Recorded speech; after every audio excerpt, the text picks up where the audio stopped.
kicking off, and this is a situation here where Josh Brown or Nick Folk is going to win the job as the place kicker, and it's Brown who will boot the opening kickoff deep into the end zone, and it will be down there by Kealoha Polaris. And here comes Cam Newton, who enrolled originally at Florida, then he left there, went to Blinn Junior College in Texas to win a national championship there, then to Auburn to win a national championship there. Was the #1 draft choice last year, started on opening day and had a spectacular season, among other things setting an NFL record for rushing touchdowns by a quarterback with 14. And there is the best cornerback in the league, the shutdown man, Darrelle Revis. Revis Island. From the 20 on first down, it's a busted play is the way they begin, but with a busted play, here's what Newton can do. He gains 7 yards, and it'll make it 2nd down and 3. Well, we told you he's the most exciting player around, and even when they have a busted play, it gets pretty exciting. You're just going to D'Angelo Williams goes the wrong way, or he goes the wrong way or something, and all that mess, they almost pick up a first down. You know, he is such an impressive guy, wasn't he? When he walks in the room, you go, that's the #1 overall pick in the draft right here. And there's just no doubt about it when he walks in. Big, strong, good-looking kid that has come a long way. Hadn't met him until yesterday. The first thing you think about is how big he is at 6'5" and 245. 2nd down and 3. And here's the handoff to one of 3 men who gained 700 or more yards, and there's a fumble by D'Angelo Williams and a scramble for it at the 33-yard line. It appears Greg Olsen was able to get it back for Carolina after it looked as if the Jets would come up with it, and indeed they do. Well, it was Antonio Cromartie who got his helmet on the football and knocked it out, and then it turned into one of those. You know, everybody, Calvin Pace had a shot, everybody's on top of it, and finally a guy who's used to handling the football got a piece of it. And there it was, kind of knocked loose, and then Kenrick Ellis was one that actually swatted it out. So you have a busted play and a fumble, but Carolina has a first down. And a drive going. And a drive going to the 33-yard line as Cam takes it from the shotgun and then getting stuffed at the line of scrimmage. That is Ellis right there, making sure there is no advancement by Jonathan Stewart, part of that double trouble Carolina running back tandem.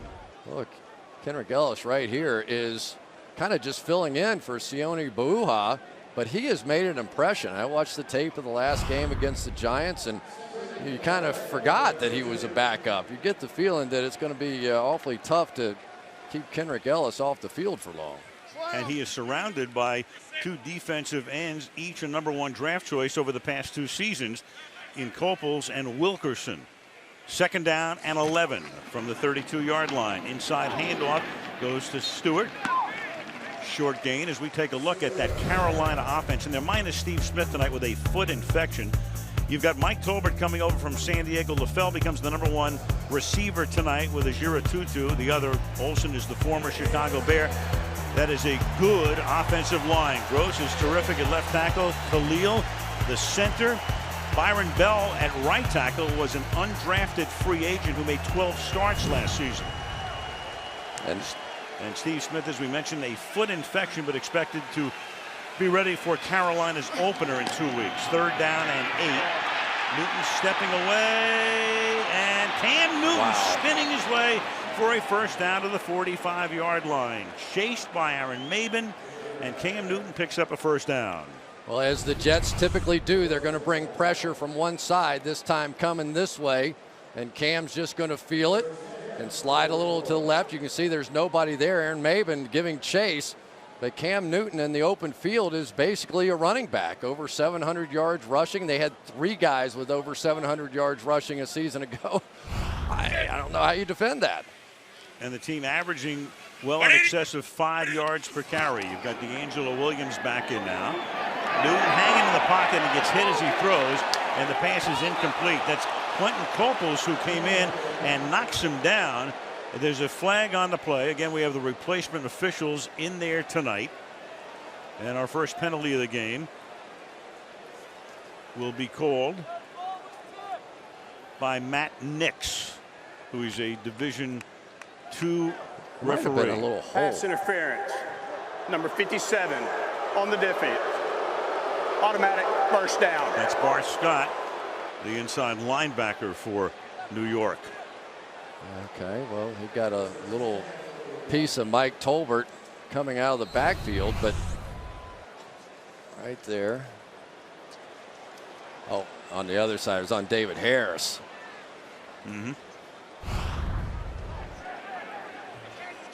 Well, at least they called it on a linebacker anyway, huh? From the 41-yard line. 3 minutes into the game. Handoff straight up the middle goes to D'Angelo Williams, now in his 7th year out of Memphis. He was a #1 draft choice. Jonathan Stewart, his partner out in the backfield, is a #1 pick. And, of course, Newton was the overall #1 pick.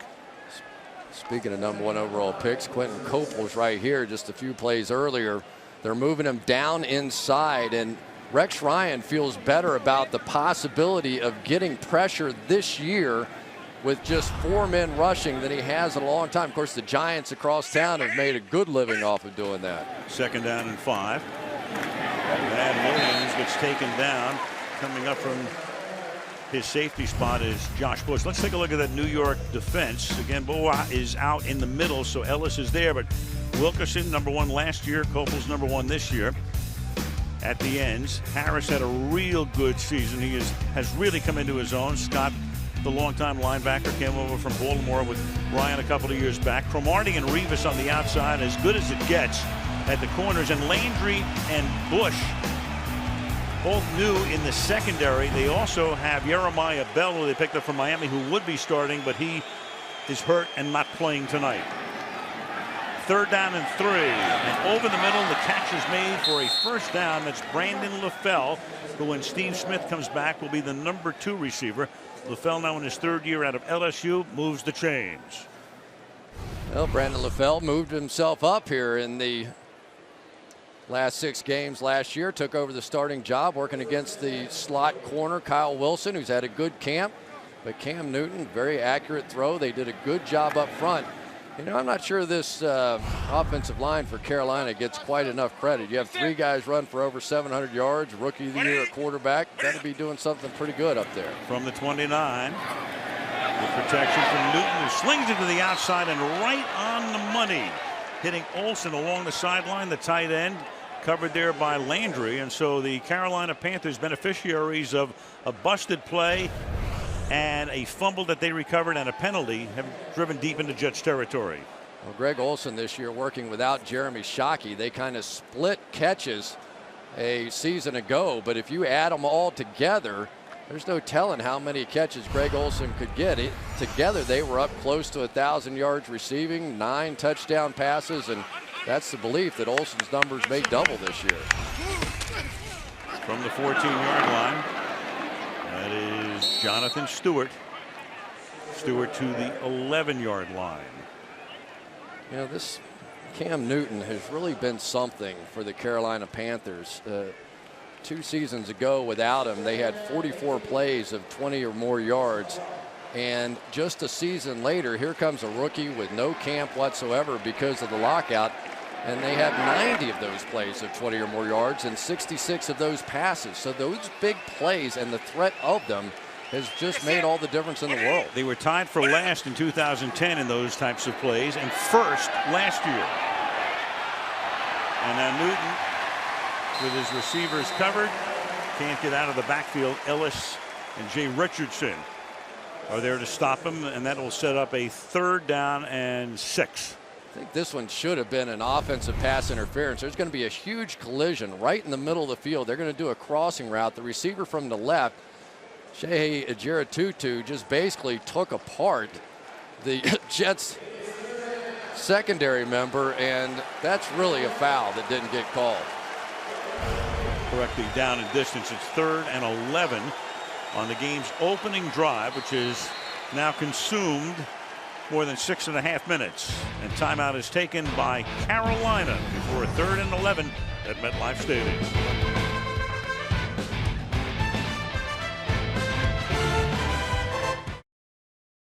Muhammad Wilkerson right there for the New York Jets. Got a little cheap shot in on Cam Newton on that last one. We'll show you in a second. So 3rd and 11 after the Panther timeout.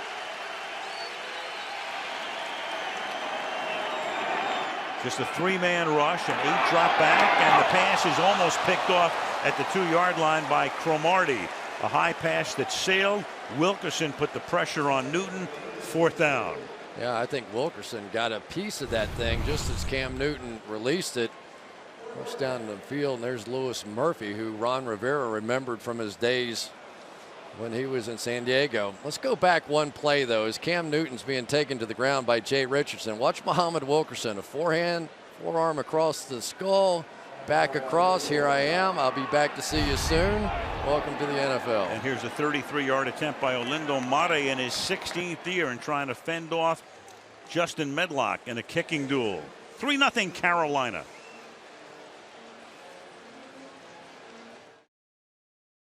And right there, you've got Sanchez, and you got Tebow, and you're going to see Sanchez tonight, as I mentioned at the top, into the second half. And then Tebow will finish, and neither guy will play when they take on Philadelphia on Thursday in the final preseason game. So they'll get everything in tonight and then get ready for the Buffalo Bills here 2 weeks from today. Here's Mare's kick. And they'll run it back from 4 Joe McKnight led the league in kickoff return average last season. And he gives the Jets a 1st down for Sanchez and company as they come out at the 27-yard line. 3-0 Carolina.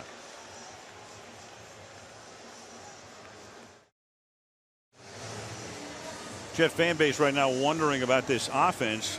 Take a look at that through 2 preseason games. They've not scored a touchdown. They're last in the preseason in almost every important category. And then with Sanchez at quarterback in the 2 games thus far, 8 series, 7 first downs, and 1 of 10 on 3rd down. So the fan base, if nothing else, would like to see a little production tonight. Be okay with Rex, too. It would be okay with Rex, with Sanchez, you name it. We'll start from the 26-yard line. Sean Green is the running back. And on play action, something that Sanchez didn't use a lot last year, he throws and hits Dustin Keller to the 49-yard line. So a nice beginning for the New York Jets. It's a gain of 24 yards to midfield. Well, and already Austin Howard got something that Wayne Hunter never got last week against the New York Giants. It's a little help on the outside from his running back, or John Connor came out there with a chip. And I think they learned something last week. And they go no huddle and spread it out with 5 wide from the 49-yard line. And that pass is caught by Patrick Turner to the 31-yard line. So the Jets, who've been nothing but vanilla offensively in 2 games, all of a sudden come out and hit 2 big ones. Well, we got Austin Howard again going against Charles Johnson, the best pass rusher that Carolina has to offer, one-on-one with no help that time, and then Patrick Turner coming across. So this is more offense than we've seen out of the Jets so far during the entire preseason. From the 30-yard line. And this will be Sean Green. The Jets, and they're the first to admit it, hey, we're just going to be vanilla, and they have been. And they're waiting for the full Baskin-Robbins for Buffalo in 2 weeks. Well, they're not too vanilla so far. They're coming out in a no-huddle offense and determined to try and put something up here. Tony Sperano, the offensive coordinator, came over, former head coach of the Miami Dolphins, maybe thinking enough is enough. 2nd and 9. Dustin Keller limped off after his catch. Here's a screen set up, but that is sniffed out perfectly. And the tackle is made at the 31-yard line by Luke Kuechly, their #1 draft choice. Now the Jets on offense with Green and then Connor as the fullback. Holmes has not played in preseason until tonight. Hill, rookie out of Georgia Tech, and we saw Keller on that first catch. And then up front, they're great on the left side, of course, and just all the way through Brandon Moore on the right side. And then the big question mark is obviously number 77 at right tackle. And here was Keller. As I said, he limped off after that play and started to hurt himself before contact was even made. Santonio Holmes is in the game. It's 3rd down and 12 now from the 32-yard line. And Sanchez will swing it to the outside, and that'll be taken for a short gain by Josh Baker. So they do bog down after a very hot start and will try to tie the game with a field goal here. Well, fairly conservative throw, but maybe he could have gotten it down the field if Stephen Hill would have taken off. The fastest guy at the combine this year, runs a 4.3, kind of had it in cruise control going down the middle, and I thought he had a chance to pop out the other side for a touchdown if he really hit the gas. 46-yarder, and every kick tonight is going to be important for Folk and for Brown because Rex Ryan wants to make the decision after the game. Well, certainly before the Philadelphia preseason game next week. That is his hope, and that kick is good. 5:13 left in the opening quarter. The team's trading field goals in the Meadowlands.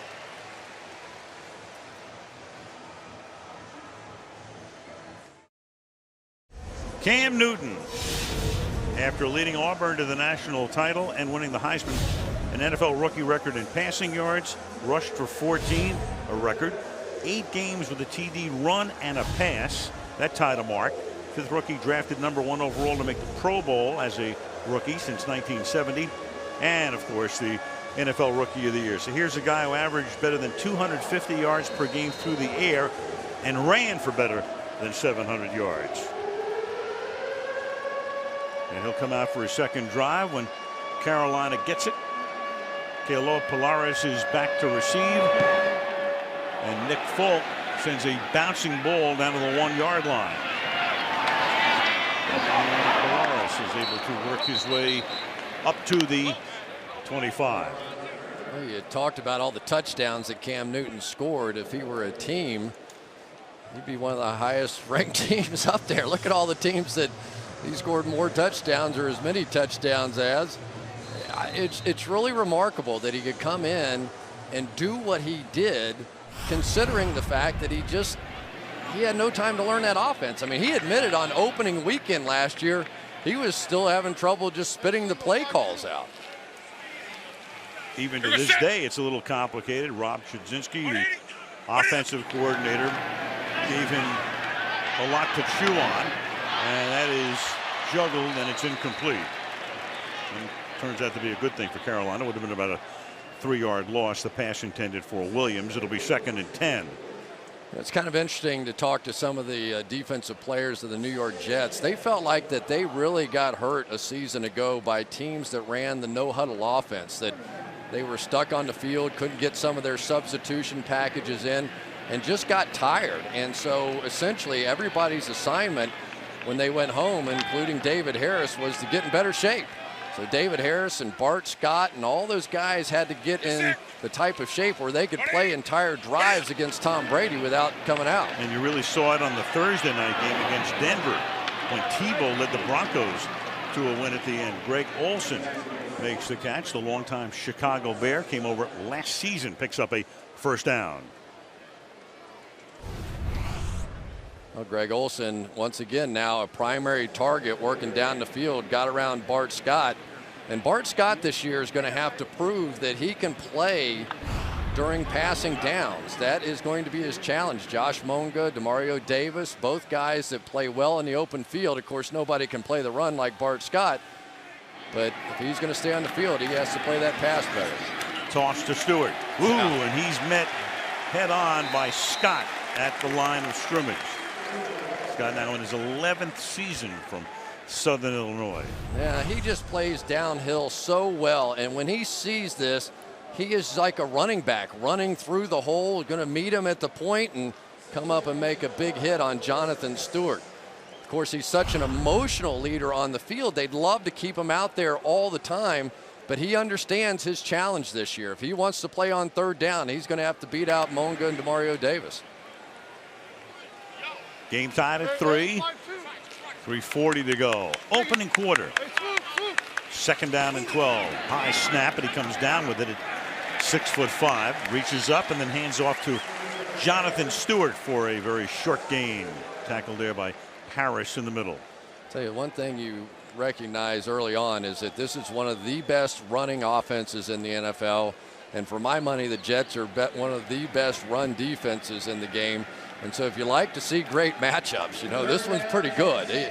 For as long as these starters stay on the field, this is a pretty good grudge match. 3rd and 10.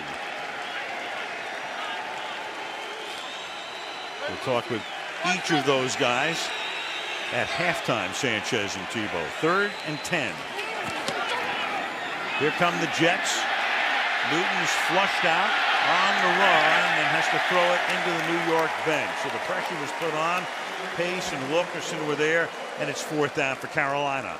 Well, a lot of crisscrossing going on inside with the linebackers and the tackles, and it just creates confusion up front, and they get the free runner. Muhammad Wilkerson's going to come out and chase down Cam Newton, who really had no choice but to throw that one away. Jeremy Curley to return the kick. Nick Harris, he's trying to win a job.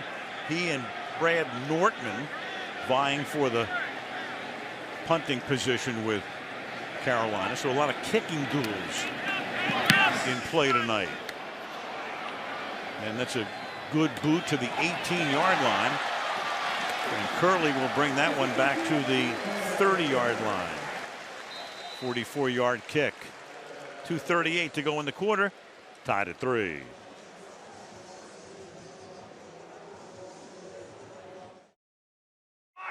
From the 30-yard line on 1st down.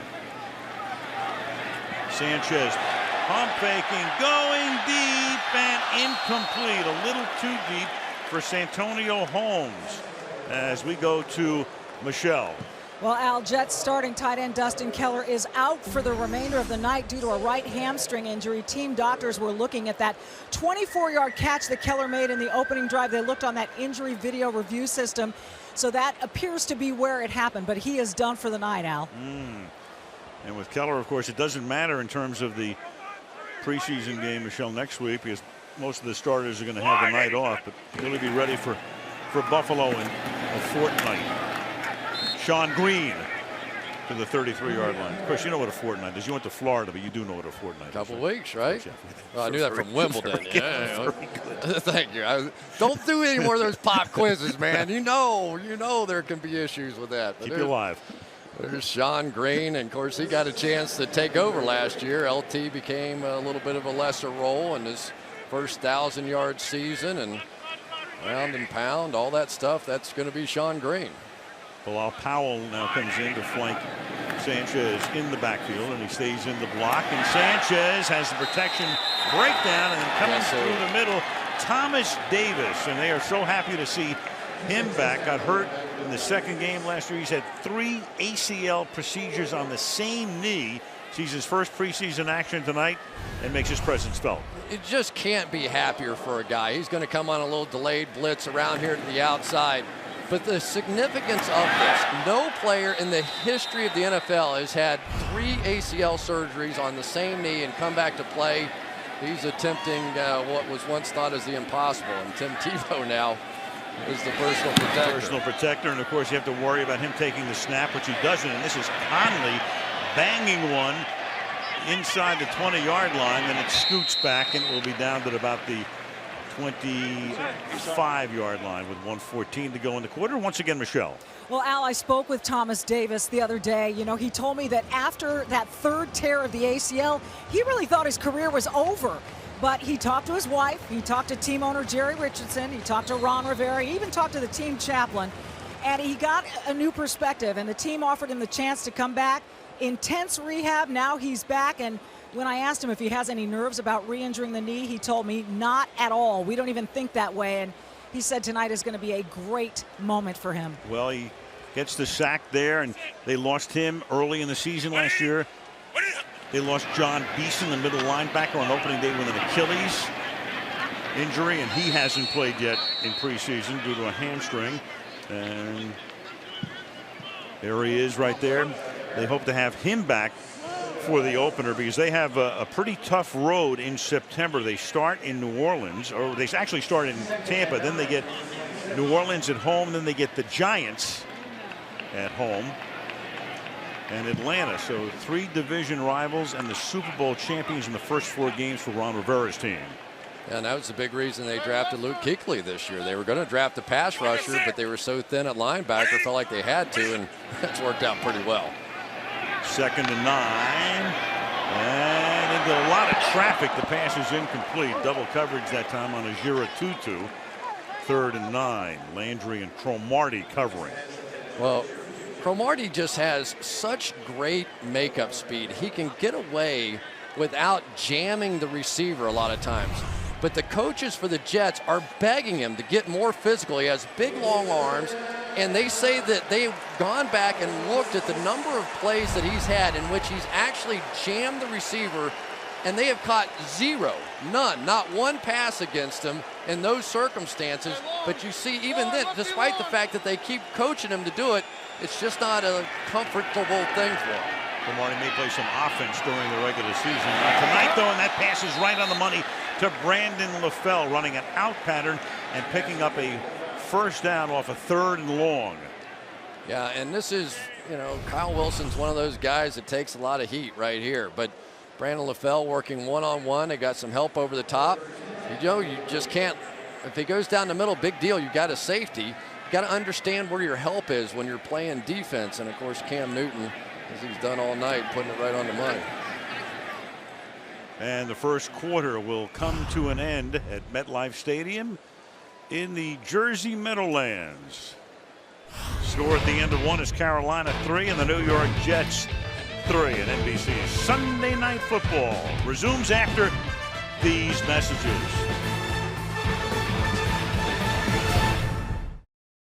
Al Michaels, Chris Collinsworth, and Michelle Tafoya. Preseason football, and we'll be back in this stadium a week from Wednesday when it counts. Giants and Cowboys. And the first play of the second quarter is Pilares coming around and taking it across the 50 to the 49-yard line for a gain of 3. Well, that was a little bit fancy. They go, it looks like it's going to be an option play, and they're just going to pitch it from Cam Newton back to the tailback, and the wide receiver on the outside is going to intercept it. Well, what the heck? You're going to take a shot in preseason. Let's see what all we've got. But there's so many things that you have to defend with the Carolina Panthers because of the abilities of Cam Newton. And then you put in a few of those wrinkles from Rod Chudzinski. It gets even tougher. Second and 7. At the Jet 49-yard line. Mike Tolbert is in at fullback. Here goes Stewart to the outside. Stewart a little stiff arm to Revis and a little short of a first down.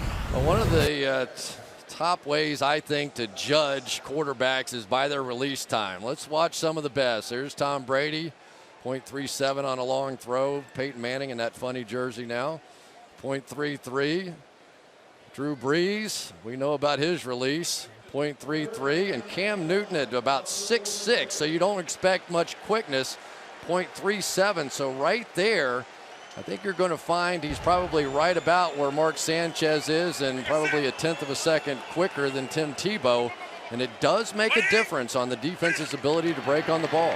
3rd down and 2 to the outside, and that is caught by Olsen, the tight end, collecting it for a first down.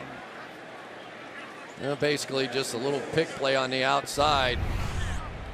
Bring your tight end Greg Olsen in motion and just run the other receivers up the field and just get enough of the defensive back LaRon Landry to force him to run over the top, pick up a couple yards and a first down.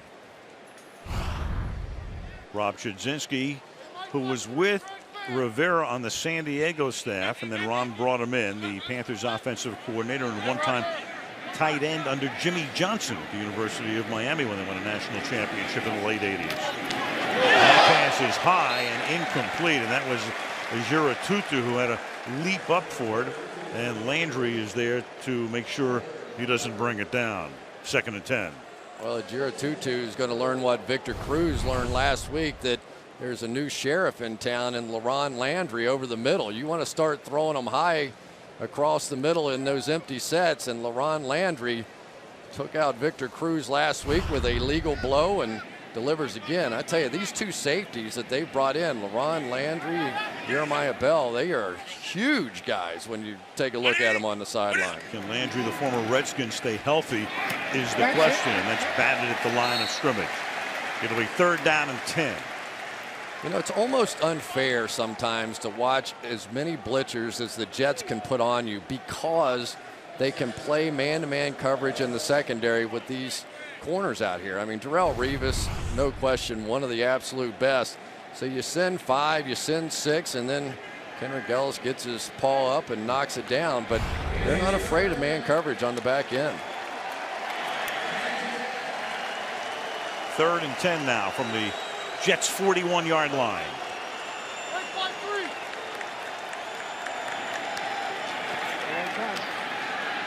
And Newton with a very clean pocket, and the pass is knocked away by Cromartie, intended for a Jira Tutu, 4th down. Well, there's exactly what I'm talking about. That time they sent everybody, as many as you could. The safety's going to come out of the middle of the field. LaRon Landry going to come in there late off the left side. One-on-one coverage. All your receiver has to do is beat one cornerback one-on-one. Can't do it. Cromartie, Rivas, too good. Now Brad Nortman, who's a rookie out of Wisconsin, and trying to win the job away from Nick Harris. Clearly what he wants to do is like put this ball inside the 10-yard line. He'll just about get there. A fair catch is called for by Curley at the 11. So early in the second quarter, it's Carolina 3 and the Jets 3.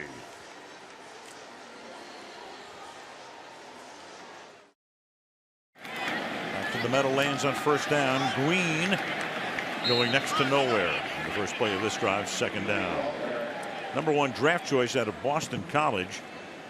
And there he is, Luke Kuechly, and he's really made an impact in the first 2 preseason games already. Brought him in, led the nation in tackles at BC, Bronco Nagurski Award winner, Butkus Award as well. And he came out after his junior season at BC, and they were looking for the defensive help because last year the offense was no problem in Carolina. It was all about defense and special teams getting better.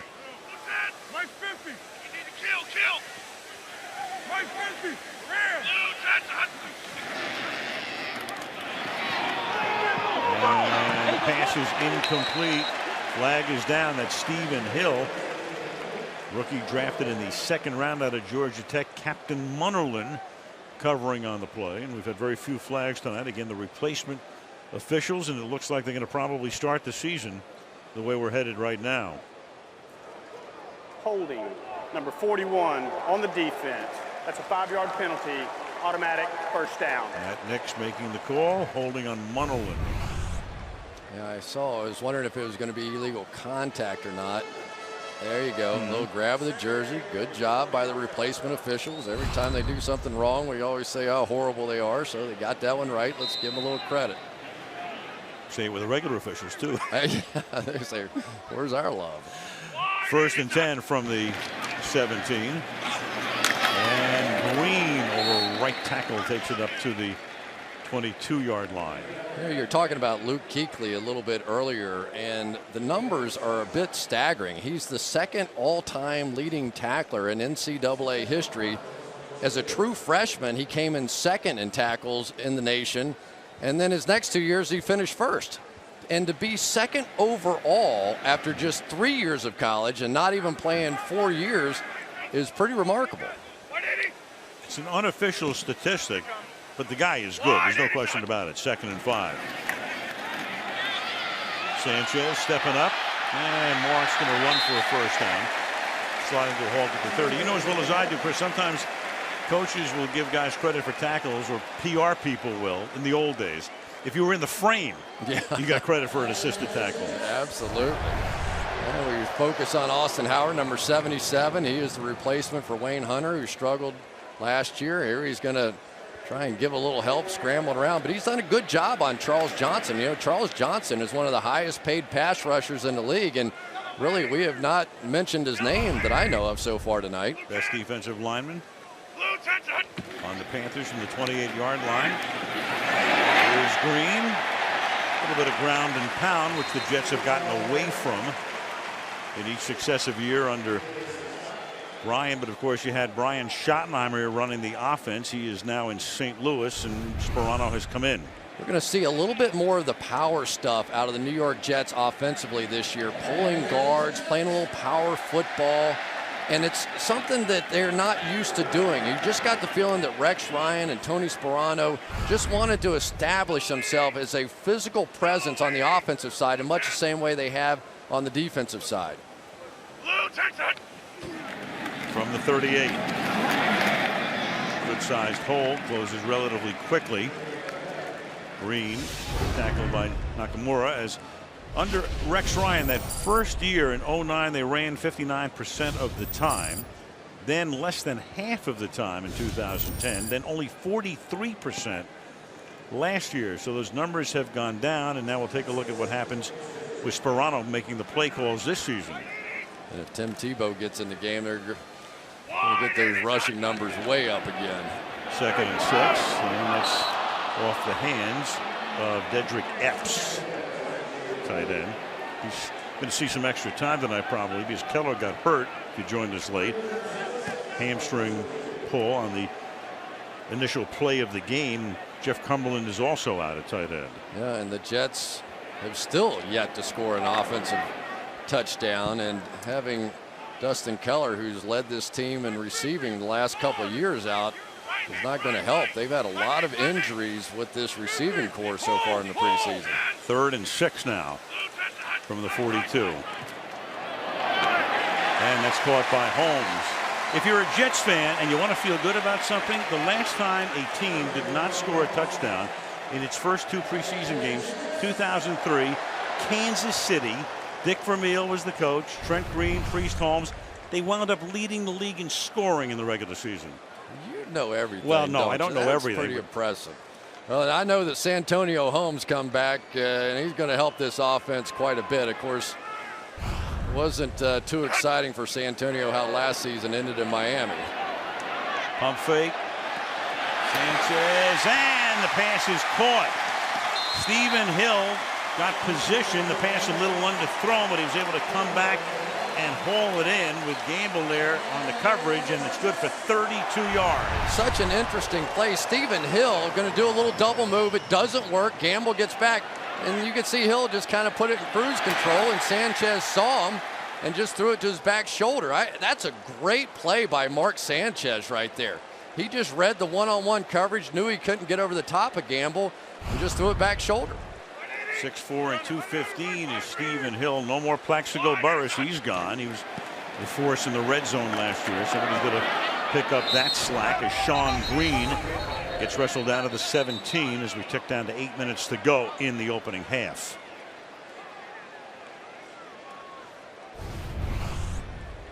We talked about Luke Kuechly before and the number of tackles that this guy gets in on. A little reverse angle action, and he just reverses right with it and makes the play. And as many tackles as that guy makes, I believe he's more impressive in the passing game. His coverage ability, his instincts, reading routes, pretty amazing stuff for a rookie. Every down linebacker is Kuechly on 2nd down and 9 now from the 17. Green setting up 3rd and 8. That note I had about Kansas City leading the league in scoring. We brought that up the other day to Rex Ryan. He says, I love that stat. Yeah, he was excited about that one. He was. Well, Charles Johnson is going to fall down on the play, but watch Matt Slauson come over here. He doesn't care. His job is to block Charles Johnson, even if he's on the ground. Just take him right out of there. It doesn't make any difference to him. Coach said, block Charles Johnson. I got him. 3rd down and 8 now from the 16. And Sanchez stepping away, avoiding the sack, and then throws into heavy coverage and incomplete. And that's Josh Baker who's down, and he's another tight end.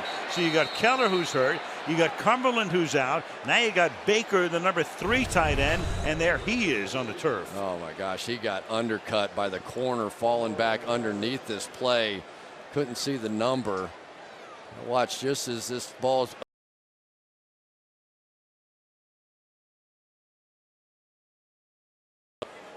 that's brutal.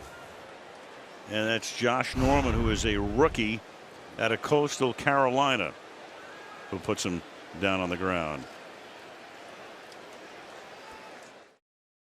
And here's Baker, who just now gets up and comes off the number 3 tight end. So they are hurting very much at that spot right now. Dedrick Epps is the only tight end who would figure to make the team at the end of the season. Available tonight, though they do have a couple of other guys on the extended roster. And now in to kick a 34-yard field goal is Josh Brown. He and Nick Folk vying for the place kicking job. And that kick is good. So that's the first points generated off a Sanchez drive in preseason, giving the Jets a 3-point lead.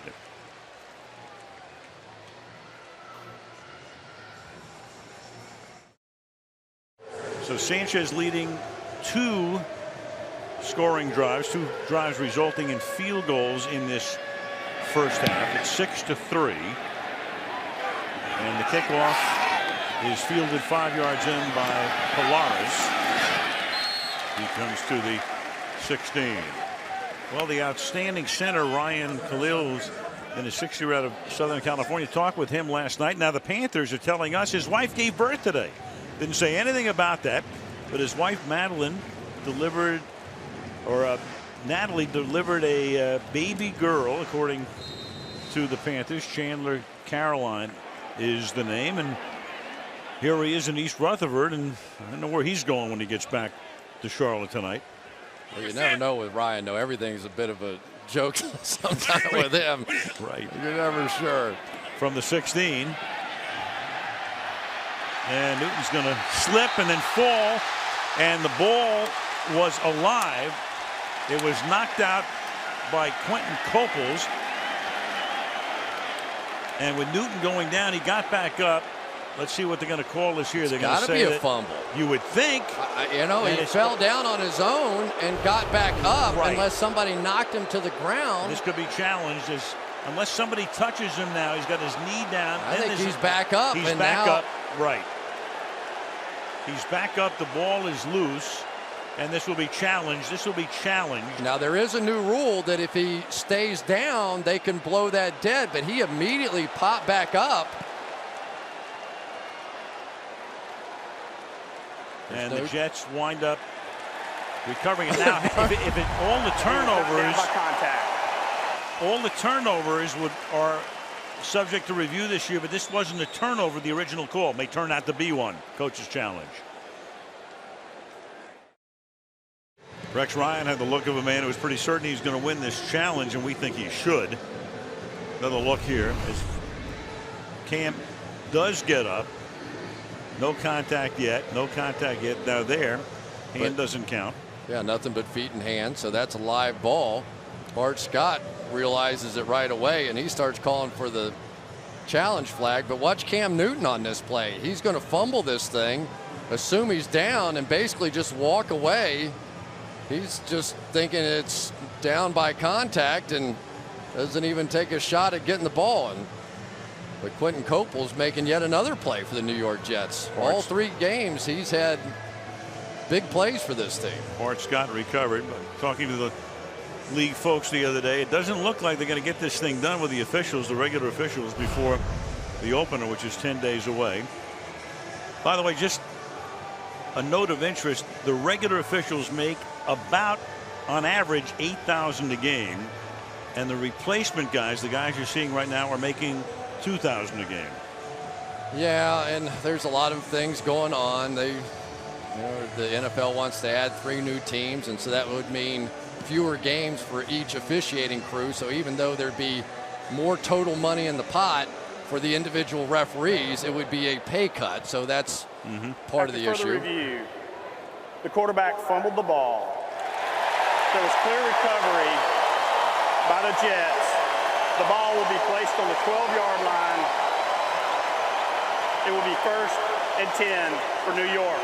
They are not charged for a timeout.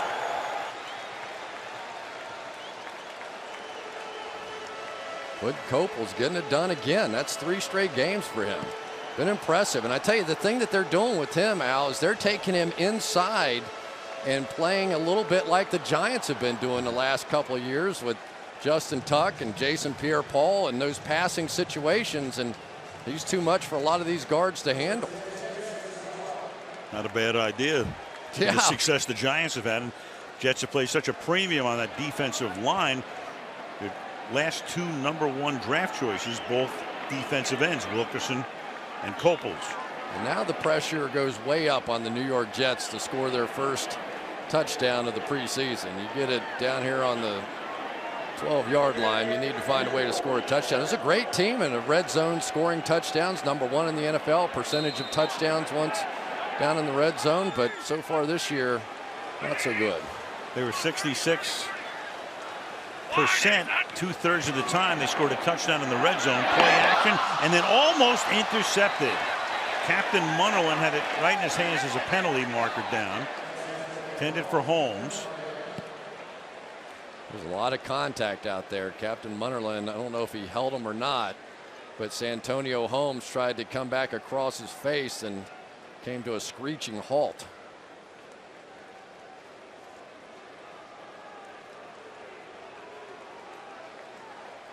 We have hands to the face. Number 41 on the defense. 5-yard penalty, automatic first down. Captain, my captain, with the penalty. So in the jam, you can take your shot, but it can't be to the, it's like he really grabbed his shoulder pad and that kind of went to the face, so probably could have been either one. So on first down now from the 7-yard line, this is Green and he goes nowhere. He gets smothered by that Carolina defense, and you knew that Kuechly would figure to be right in the middle of the action, and there he is. Yeah, he was. He ended up missing the tackle, but at the same time, he came up and at least stopped the forward momentum of Sean Green, kind of weaving his way through, and Green too big and strong for that. But by the time Sean Green got his momentum back, the play was over. 5.5 to go in the half. Jets by 3, 2nd down and goal.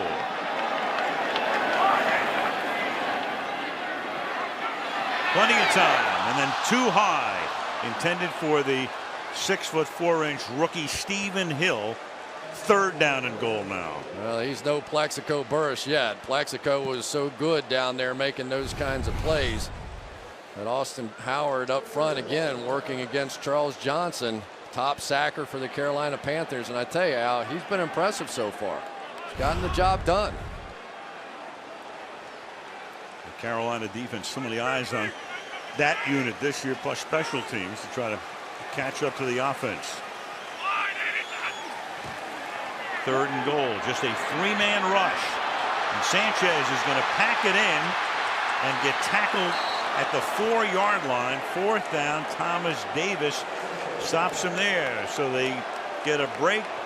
They win the challenge. They get the turnover. We're going to see Tebow in the second half at some point. Crowd is booing. They still haven't seen the touchdown. It's 4th down. Yeah, well, they should boo a little bit here because get the ball in that kind of field position. But, Plaxico Burress was a big part of what this team did in the red zone last year. And you just wondered, would it have an effect? And maybe it does. You're not seeing the same kind of production. Stephen Hill's obviously not that guy yet.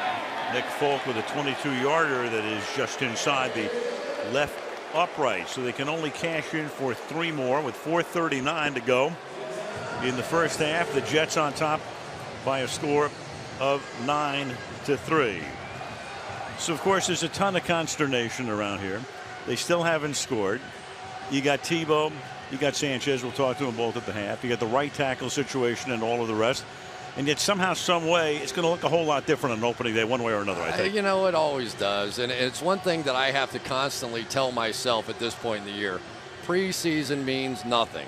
No one is running their blitz schemes. The New York Jets aren't going to do their Tebow package.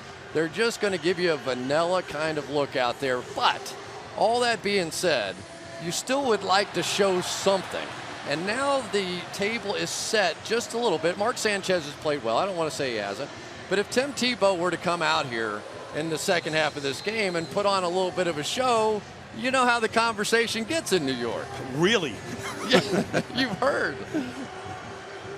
Well, nobody cared less about the outcome of preseason games than Marv Levy when he was coaching at Buffalo.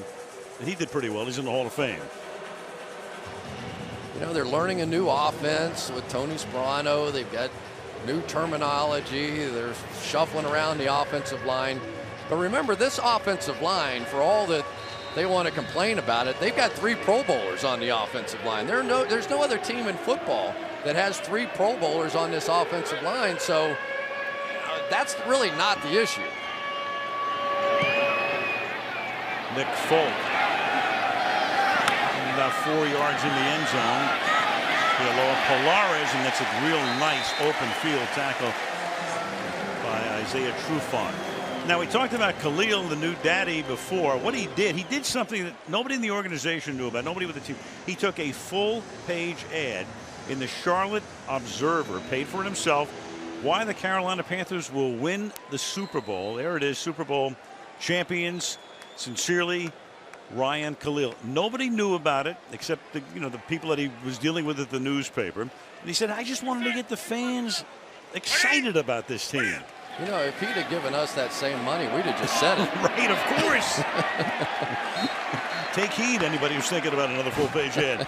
Here's the Angelo Williams. But he's a real character. He's a prankster, fun guy. His brother was a #1 draft choice of Minnesota, 4th overall pick in the draft. Played for Pete Carroll at USC. There's Khalil there, going to get the reach block over there on Kenrick Ellis. But, you know, he and Jordan Gross are sort of known as the class clowns of the Carolina Panthers. I mean, whoopee cushions, the whole thing. And lately they've been into film production.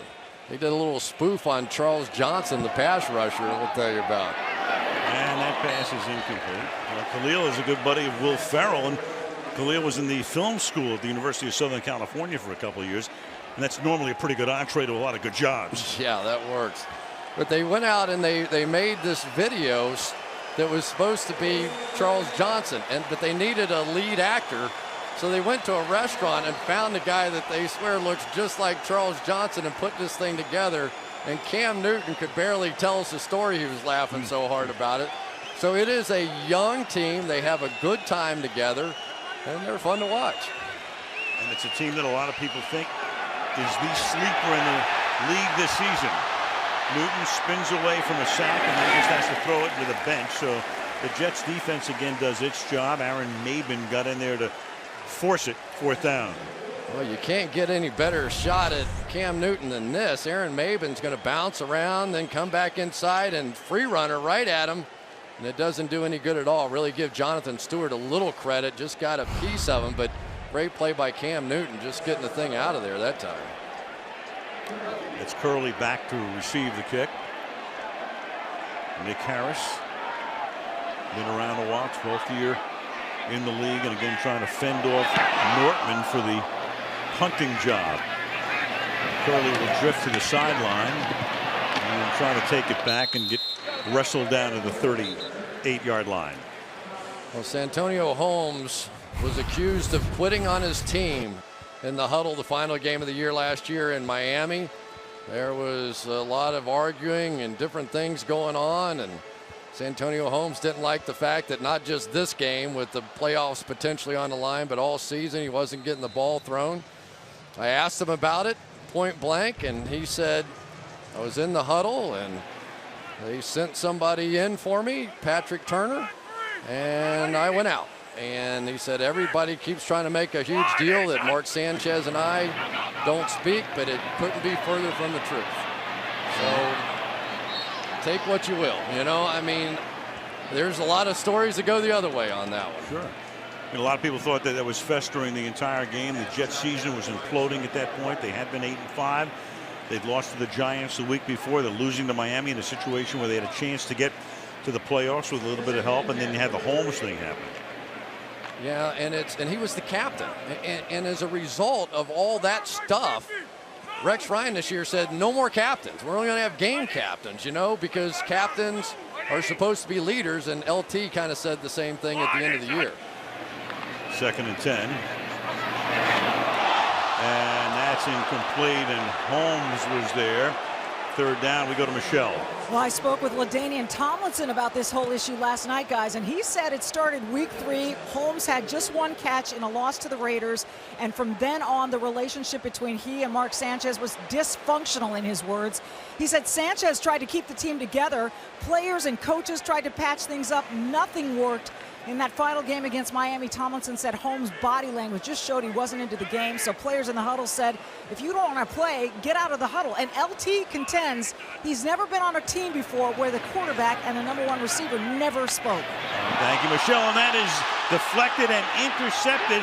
And this is Captain Munnerlyn, who runs it back to the 29-yard line. Stephen Hill, the #2 pick out of Georgia Tech, could not handle it. And Carolina has the ball.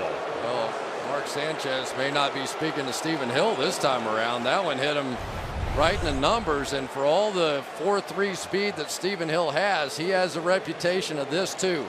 One of the greenest receivers I think I've ever seen coming out of the draft, but such a remarkable athlete that the Jets couldn't resist. But he has had more than a few of those. Sometimes in college there were 3 or 4 where, I mean, he was behind everybody by 5-10 yards and just dropped walk-in touchdowns. And now Newton takes over at the 31. Cam figures to play into the second half. And out of the gun, it's an inside handoff, and that goes to Jonathan Stewart to the 24-yard line. It'll be 2nd down and 3. Well, here's a little bit of the read option that you get with Cam Newton, and the running backs, they don't know if they're going to get the ball on this or not. So Cam Newton sticks it in there, reads the defensive end right out here, and if he stays wide, he'll hand it off. Of course, you get the play fake of the receiver going around as well, but then off of that, Cam also has the option of pulling it out and running the football. But the running backs that I talked to said, boy, it makes for a great fake because you're not sure if you're getting the ball or not. 2nd down and 3. And this time, and bouncing away is DeAngelo Williams inside the 10, loses the ball, and then comes up with it on the chalk anyway. It was out of bounds at that point. 8-yard line, hit by Cromartie, but it's going to be a 1st down and goal. Oh, really? It was Byron Bell who ran right into DeAngelo Williams in the backfield, his own guy, who's going to come back this way. DeAngelo Williams is going to hit him face to face and bounce off of him, but then scoots out around the outside. Looks like he might be gone, but that's the kind of big play stuff. Boy, Cromartie, nice little lick on the sideline. Brandon LaFell working outside. The #2 receiver moved up to #1 because of the injury to Steve Smith. Boy, that's a great block. So now it's 1st down and goal. And swinging to the outside and taking it to the 3 is Jonathan Stewart. And Stewart shaken, hit by Landry and Jonathan Stewart. Well, got nicked up last week as well. Slow in getting back up. We'll go back to the bench. There's one team that could survive a running back injury. It's the Carolina Panthers. And you could see his right ankle sort of fold over as he was trying to avoid the hit. He'll come out and we go to the 2-minute warning. The Jets up by 6.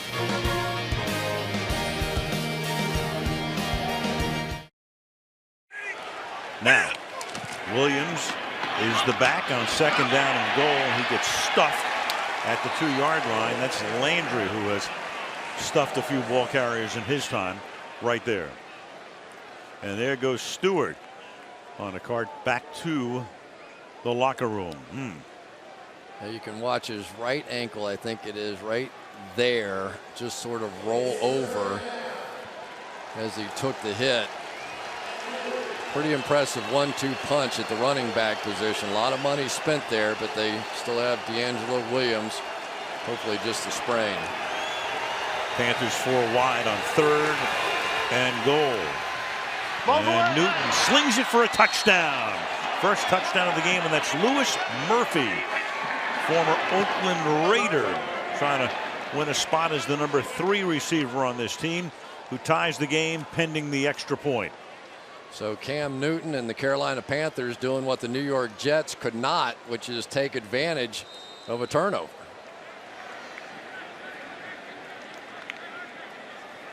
So after the Newton fumble, the Jets had to settle for a field goal, but after the turnover here, Carolina takes it in, and this will be Justin Medlock, who's in a battle with Murray for the place kicking job, who boots it through to give Carolina a 1-point lead with 1:16 to go in the half.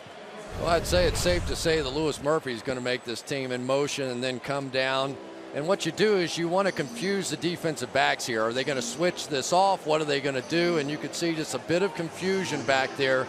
Those reads are tough when the wide receivers get stacked behind each other, because usually you're taking the first guy inside or the first guy outside, and when they're stacked like that and go in and out, it can be confusing. Pick and roll works in every sport but baseball, doesn't it? Sure does. So there's Murphy scoring, and we got Steve Smith. We talked about the foot infection, clearly the #1 guy. And then with Sanchez, with Santonio Holmes, and we were just talking about him, and Michelle weighed in on that as well, Chris. And it was so odd is when the season ended last year, you would have thought they'd have gotten rid of him. I mean, with that scene in Miami, and now they bring him back, and he's clearly the #1 guy. But they made amends if it was needed. I don't want to put words in anybody's mouth. But Mark Sanchez went to Orlando, where Santonio Holmes was working out a couple of times during the offseason. Santonio went to the West Coast to work out with Mark Sanchez. He said there is no issue between he and Mark Sanchez. So there you go.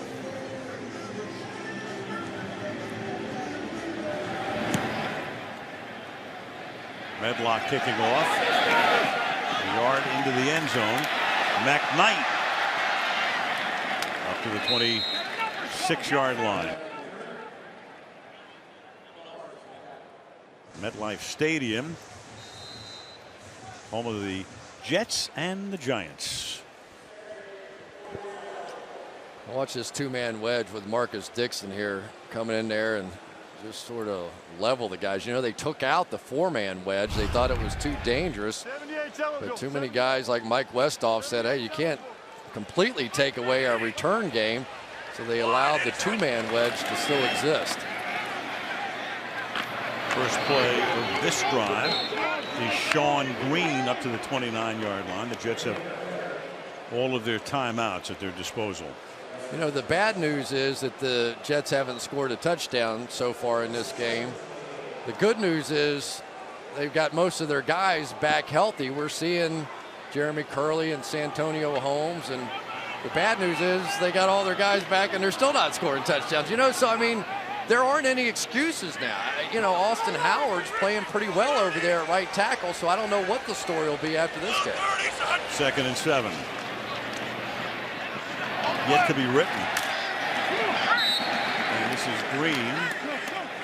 So the Jets clearly in preseason mode and not even attempting in the regular season, obviously, to be taking your timeouts and trying to do something. And the crowd paying premium prices doesn't appreciate the fact that the Jets are going to let the clock run out in the first half. Well, it'll be Tebow time in the second half at some point, so we'll see how the crowd reacts to that. That is the end of the opening half, with Carolina leading the Jets 10-9 as the Jets get serenaded off the field. Here we go. Second half. You got Murray kicking off into the end zone, taking 2 yards in. McKnight with a good run back, led the league in kickoff return average last year to the 37-yard line. And we go to Michelle.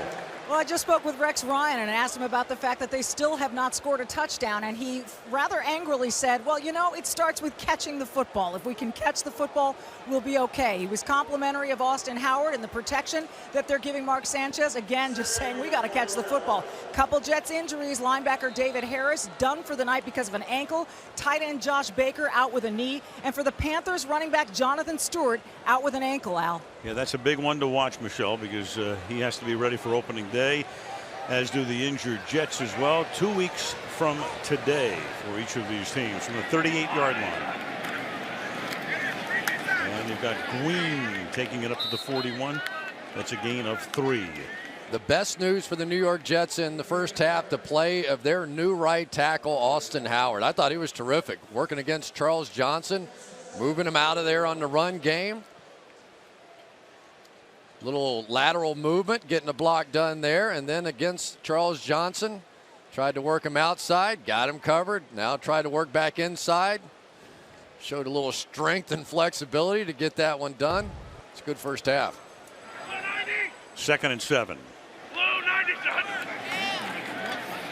And Sanchez to Green.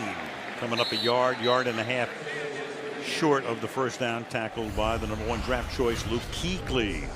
Carolina rushing for 71 yards and passing for 53. Each team with a turnover, and each was instrumental. The Jets got a field goal out of the one from Carolina, and Carolina got a touchdown off the Jets turnover. Jets defense really was pretty good. Just the touchdown after that turnover, but they did a pretty nice job bottling up Cam Newton in the passing game. Of course, Carolina without Steve Smith tonight too. 3rd and 1. And Green, and he's going to get stuffed, and that is Kuechly. And you can see why they picked him #1, and they just love him. And that defense, as we've said a couple of times in the first half, the big problem in Carolina last year, and Kuechly can be a big difference maker. Just watch the way he sees this. He understands what the offense is trying to do and finds the hole. And right now for the New York Jets, they are having major problems with their short yardage game here. They tried to go with a little power move around the outside with Matt Slauson in a short yardage situation, but really he just sort of got in the way. The Jets are asking for a measurement here. They're going to be a good 3/4 of a yard shy. All right, 2/3. You know, Rex is going to try and establish something here. This is 2 weeks in a row. Bet you Westhoff's calling for the fake punt. Watch Matt Slauson pull around here. This is some of the power stuff they're going to try and incorporate this year, but too often he's sort of getting knocked off, that time by Charles Johnson crashing down inside. So they really have not worked that to perfection in these short yardage situations. There's Hunter lined up as a second tight end, and Sanchez is going to try to get across the line. And we'll see where they mark the forward progress from here. I didn't think so, but it looks like they're going to get a pretty decent spot out of this. They sure did. And this is just all power, power, power. Everybody blocking down. They're going to give him the first down, but I was with you, Al. I wasn't sure that he got it when I first looked at it. The red one, of course, the line of scrimmage. He didn't get across that line. He may have gotten to the line. Of course, it's close. Interesting. Yeah, you know, I'm wondering, Rivera could have, might have, should have. And in the meantime here, you've got flag for delay of game. Number 6 on the offense. 5-yard penalty remains. First down. Clear up one thing. We were talking to the folks at the league the other day, and they were telling us it was $8,000 a game on average for the regular officials, but a couple of officials have texted. 50 of them to be exact. Right, whatever it is, and they say $5,500 a game is what they are saying. Now, I'm going to tell you something. You don't want to get into a labor dispute at the Meadowlands because Hoffa will come right out of his grave. So I'm out of this right now. I'm with you. I'll let those guys slug it out. I just hope they're back. Yeah, we need the officials find a way to work it out. From the 43-yard line, that is caught a little short of the first down, but Hill staying on his feet and then setting up a second down and short.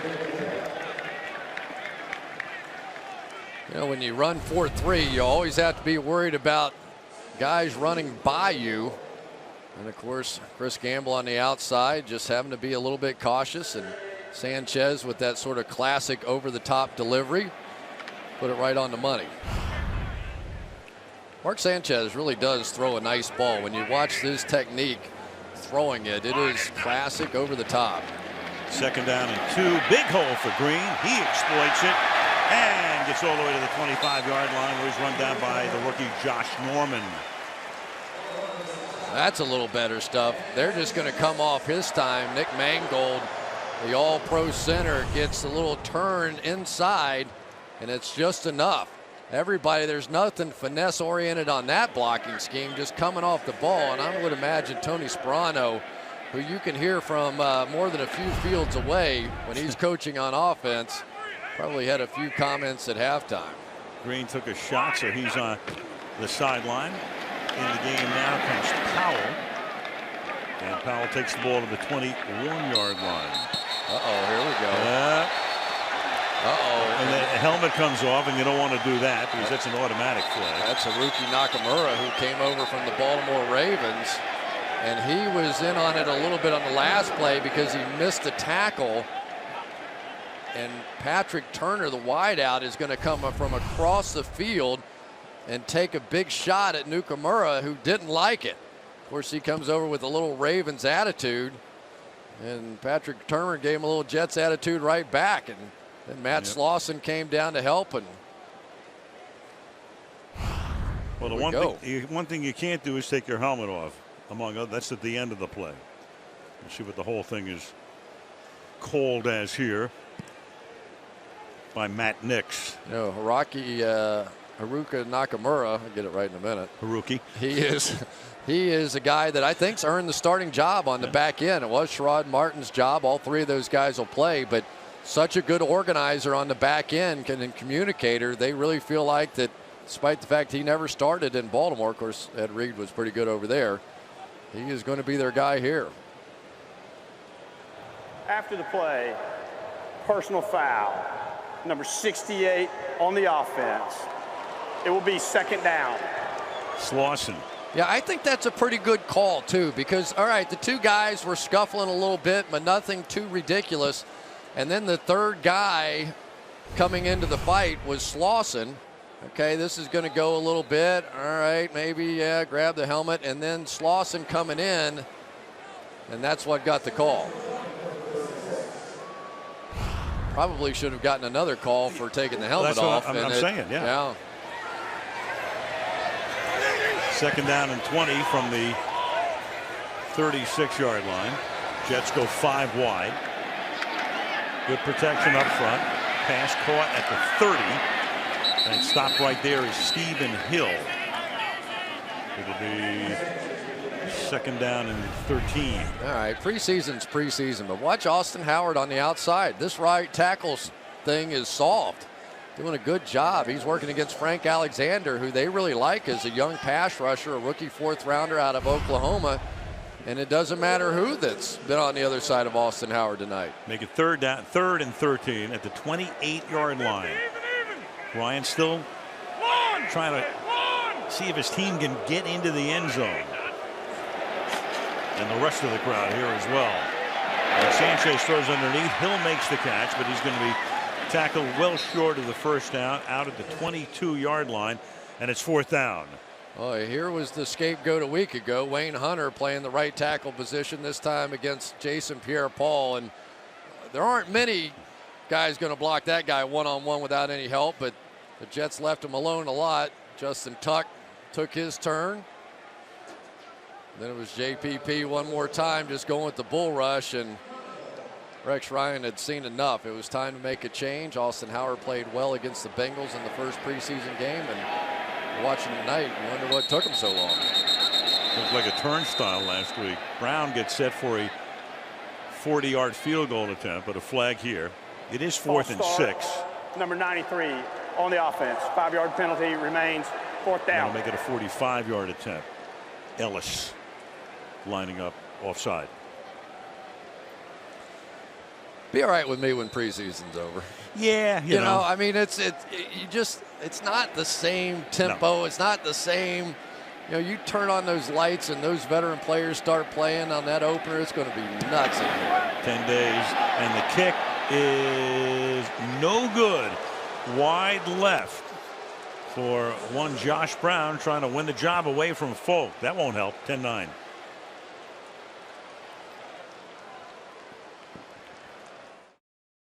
Back to the Meadowlands we come.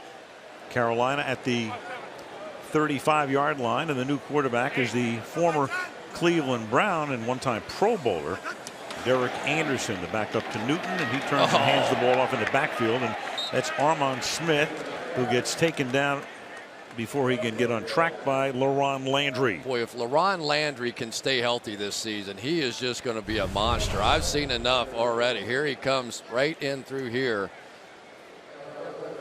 And once he smells it, he runs right behind the fullback and is making some big hits. We've seen big hits now on receivers down the field. He's playing down in the box.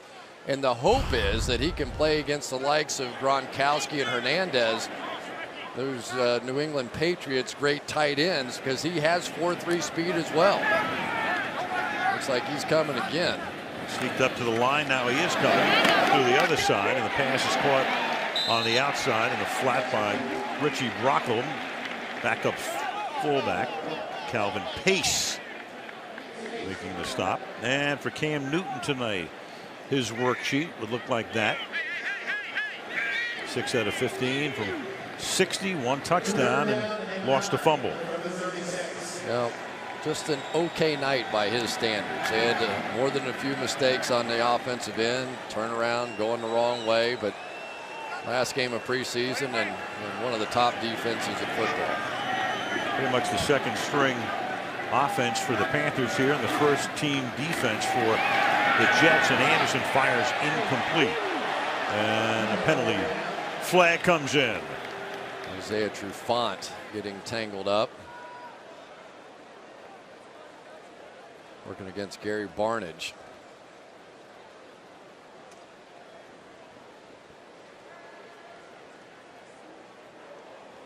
Holding, number 35 on the defense. 5-yard penalty, automatic first down. That is Trufant. See what we think up here. Little out and up move and grab him around the waist. Good call, no brainer. And actually it was a pretty good play that time by Isaiah Trufant, because he was going to be beat badly on that double move.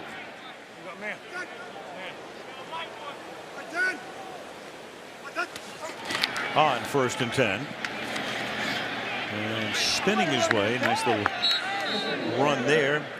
Armand Smith, gain of 5. Ron Rivera, it's been a pretty unusual odyssey. He was part of that great '85 Bears team, coached by Mike Ditka, defensive coordinator. Was Buddy Ryan, Rex's father, and then started his career as a quality control coach with Chicago. Linebackers coach under Andy Reid, then a defensive coordinator at Chicago, 04 through 06, and then to San Diego. But the oddity was, after the 06 season, and the Bears were a Super Bowl team, it looked like Rivera was going to be a head coach at that point. He had a couple of interviews as Smith goes to the outside and is close to a first down. Not only didn't he get a job, he interviewed with a couple of teams, but then he was fired in Chicago as the defensive coordinator, which sent him to San Diego, where he became a position coach again. And then the defensive coordinator, when Ted Cottrell got fired. So he was the hot assistant, then he got fired, back to a position coach, and then finally he gets the brass ring last year. Yeah, but didn't you love his stories about Buddy Ryan? Oh. Of course, Rex and Rob used to hang around practice all the time, but they were about the same age that Ron Rivera was, and we'll finish up here in a minute. From the 49 on first down. And Anderson fires, and that's intercepted, and that's Landry, who was playing deep center field, and a flag is down as he takes it back to the 50-yard line. And Anderson goes down as well.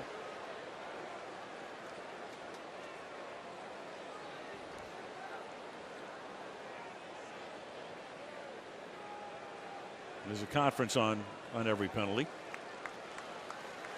Well, Derek Anderson's got to be able to hang in there a little better than that one.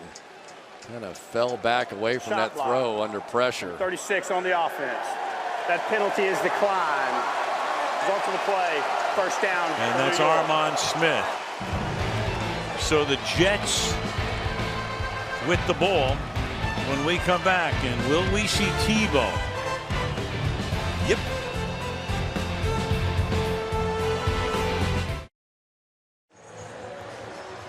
All right, so Tim Tebow now comes in. The ball is at the 34. Sanchez done for the night, 11 of 18 for 123. Crowd responding as they see number 15, and there is Sanchez with his right shoulder apparently encased in some ice. Probably like a pitcher after a long start. They hope. Over there and cool it down a little bit. Yellow 15, And so Tim Tebow from the 34 with great field position starts this drive with a simple handoff and some great running done by Powell. Keeps those legs churning. Turns a 3-yard gain into a gain of about 7. Pretty nice blocking up front as They got into these guys, and everybody just kept their legs moving. A lot of second teamers in there now. Austin Howard still in the game. He's going to be part of a double team. Gets one secured, comes off on the next. That's tremendous. Meantime, they moved Hunter to left tackle, because Ferguson will probably take the rest of the night off. And this is Powell again to the 18-yard line behind a John Connor block, the fullback helping to lead the way. First down, Jets. Well, Austin Howard's going to be famous at the end of this. Watch him come off here. They get the double team. Now release. Get up on the next level. They just ran the same play 2 plays in a row. Tony Sparano said, if it works, let's do it again. Let's see if they go 3 for 3 here. 4.5 to go in the quarter, with Carolina leading by a point. They do. Yep. And this time he can't get out of the backfield. Swarmed at the 20-yard line. Meanwhile, for a guy like Austin Howard, Northern Iowa, that's Kurt Warner's school in 09. Signed by the Eagles, signed by the Ravens, and then finally signed by the Jets. So a little bit of an odyssey for him. But a man very much in the spotlight tonight and handling it. 2nd and 11. And here goes Tebow. Forced out of bounds after a gain of just a couple. Yeah, you're not going to get the full Tebow package tonight. We talked about it a little bit earlier. They are going to keep everything under wraps. You're not going to see the option stuff. You're not going to see whatever Tony Sparano used to do with Ronnie Brown in Miami. They're just not going to show it. You know, there's 2 schools of thought. Carolina is going to work on a lot of their blitz packages tonight because they wanted to be able to coach it. But Rex Ryan said, we're not showing them anything. And they won't show them anything in their last preseason game. So everything, I suppose, gets unveiled against Buffalo in 2 weeks. Tebow will spin away, buy time, fling it, caught, and that should be a first down. Stephen Hill, as Tebow rolling right and buys time, and that gets the crowd juiced up. And now you got Hill down. So Hill reaching for his right hip as he gets tackled. Well, Tebow, like he did last week against the Giants, escapes pressure, but this time he hits the pass. He had one of these for a touchdown to Stephen Hill last week, and he underthrew it. And if he had hit that touchdown pass, I wonder if we'd heard a little more conversation then. But that's what Tebow can do. You know, we talk about it with Ben Roethlisberger too, the buying time bit, making the defense break down. Hill gets some assistance as he comes off, and some of the injuries tonight. In a war of attrition tonight. Keller got hurt in the first play of the game. Harris out. Baker looked like he could be out for a while. Stewart with that ankle. Don't know about him, though. He did get carted off. And it looks like it's nothing very serious with Hill as he trots off the field. 1st and goal.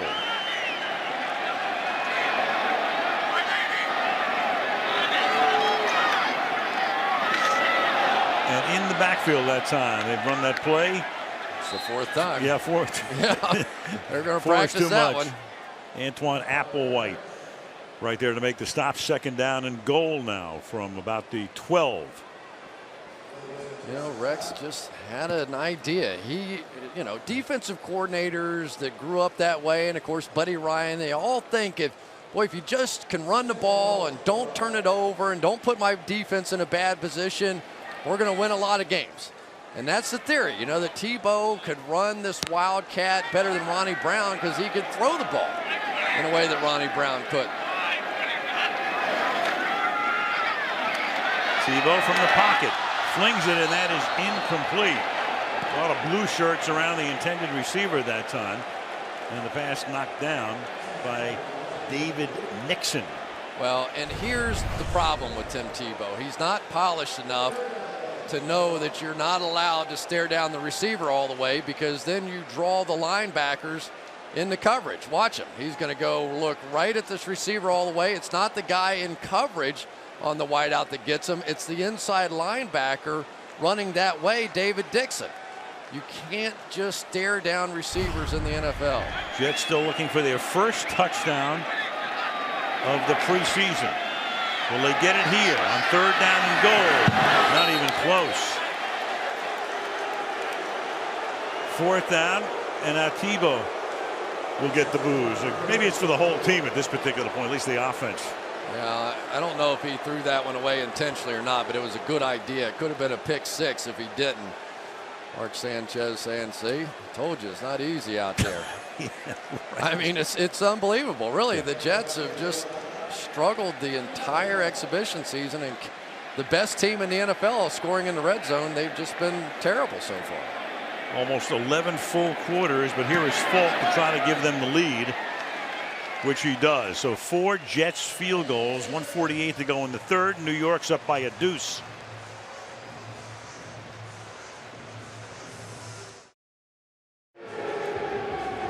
You'll buy that one. Absolutely. I am excited about coming back here for that one. Here's Falk. Couple of yards in, Armand Smith to the 24-yard line. Carolina trailing by 2 will take over at that spot after Tebow has to throw it away on 3rd down. Derek Anderson, the quarterback. And it's caught up at the 29-yard line. Trying to spin away and getting about 8 yards is Lewis Murphy. 2nd down. Derek Anderson, pretty strong backup quarterback. He doesn't have the highest career quarterback rating in the world, but he has a lot of starts. Think of him with Cleveland and elsewhere, but big guy when you meet him. He's 6'5", 6'6" at least, and strong arm. Went to the Pro Bowl after the 07 season with the Browns, and was with Arizona a couple of years ago. And to the 31-yard line. Right there is Armand Smith, 3rd and short. Mario Davis coming up and making the play, and he's the guy that could get a lot of action this year in sort of passing situations. An athletic guy, and he's going to show it here. Look at the size of that hole. A lot of times guys will miss tackles when you get that kind of space, but Mario Davis makes the nice play. Come short.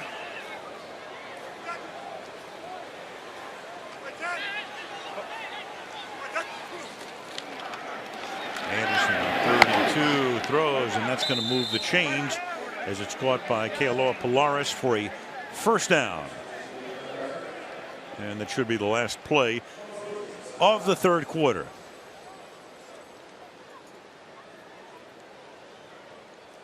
And we'd never lie to you. Except about referee salaries. Right, but we cleared that up. 12-10, the Jets on top. End of 3. Back with more Sunday Night Football after this. Jets Panthers in what amounts to their dress rehearsal for the regular season. Panthers opening up in 2 weeks at Tampa Bay, and the Jets right here against the Buffalo Bills. 1st and 10 as we start the 4th. And Anderson with a shoulder shake and then throws, and that's caught in Jets territory, and all the way inside the 30 and down to the 20-yard line goes Gary Barnidge.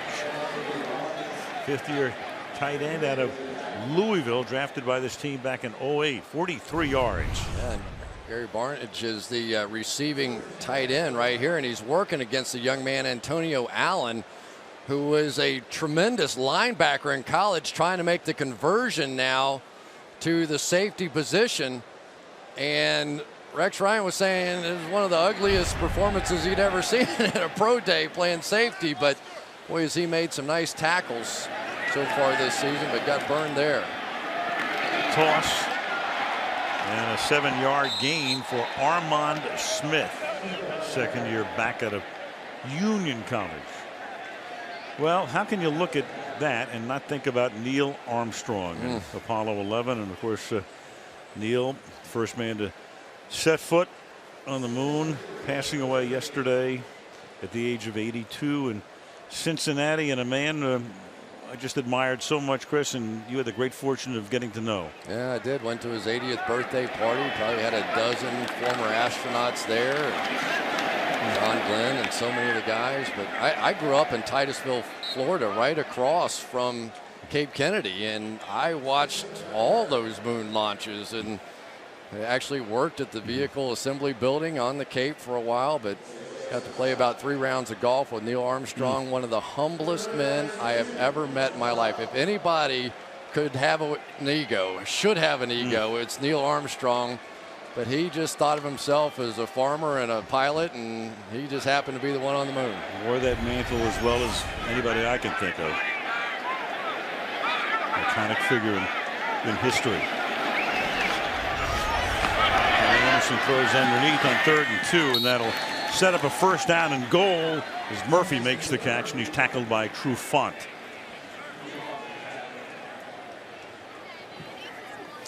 Yeah, a lot of conversation now about the 3rd receiver job for the Carolina Panthers, but Louis Murphy, with a touchdown already, has put on a pretty good show here. And Ron Rivera knew about him when he was in San Diego. He said, we put in special packages against Murphy. We were afraid of him getting behind our defense, and we heard he was available. We went after him pretty aggressive.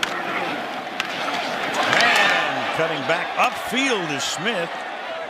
And here's a guy, I mean, you would think he has very little chance to win a job in a backfield that has Stewart and has Williams and brought Tolbert in at fullback, and acquitting himself very nicely tonight. Yeah, but this is the kind of run that if you can land a spot on the practice squad or maybe make an impression on special teams, they may think about keeping you around. Don't forget, we also had Jonathan Stewart go off, so, you know, who knows? Right. Carolina trying to reassume the lead with a 2nd down and goal. And off the play fake, wide open for the touchdown in the end zone is Gary Barnidge. So it's Barnidge who sets it up with a 43-yard reception, and then it gets paid off right there as Carolina's back in front. Yeah, pretty good job here by the running back coming up here and just buying some time. You'll see the fullback drop right in there. I think that is Armand Smith. Yeah, it's a tailback who actually came up and made the block. And then for Gary Barnidge, the play action just too much. That time Demario Davis stepping up. Medlock, who kicked in Canada the last couple of years and is trying to beat out Lindo Mare, boots the extra point with 11.5 to go in the 4th quarter. And the Panthers back on top at the Meadowlands by 5.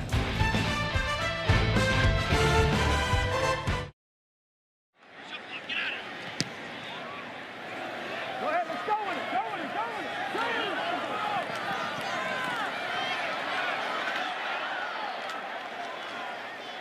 it. Up to the 22-yard line goes Royce Pollard, bringing back the kick. Tebow back on the field. Jets down by a handful.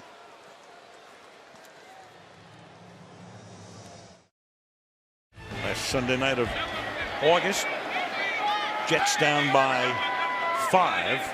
Begin this drive from the 21-yard line. Still looking for their first touchdown of preseason. And Powell, the 2nd-year back out of Louisville, drafted in the 4th round last year, 8-7. Well, let's look at Tim Tebow and how his release has evolved over the years. Here he is at the University of Florida, dropping way down, coming back over the top. Here he is at the Pro Day in Gainesville. A little tighter up top. Still a little bit of the loop with the Denver Broncos, but they've come a long way with it here. You'll see it's tightened up quite a bit. Spins around after the play fake and then throws a strike for a first down to Jordan White, rookie out of Western Michigan. 7th round Jets pick this spring. Gets himself on balance with that throw, makes a nice delivery. You'll still see a little turn of the wrist in this delivery, but not drop it down. Gets a nice tight spiral, and it's a good throw right on the money. It is an evolving process for Tim Tebow. He certainly has enough arm strength. The tighter he gets that release point, the better. 2 out of 4 for 21 through the air.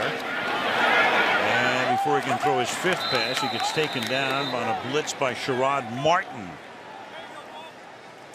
Well, let's look at the two quarterbacks. Tebow on the left. You watch his hand. The left hand is going to turn completely around there. You're going to see the back of his hand, which is pretty unusual for most quarterbacks.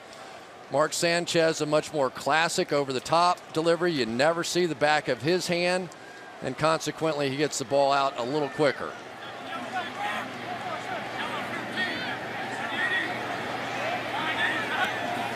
Second and 11.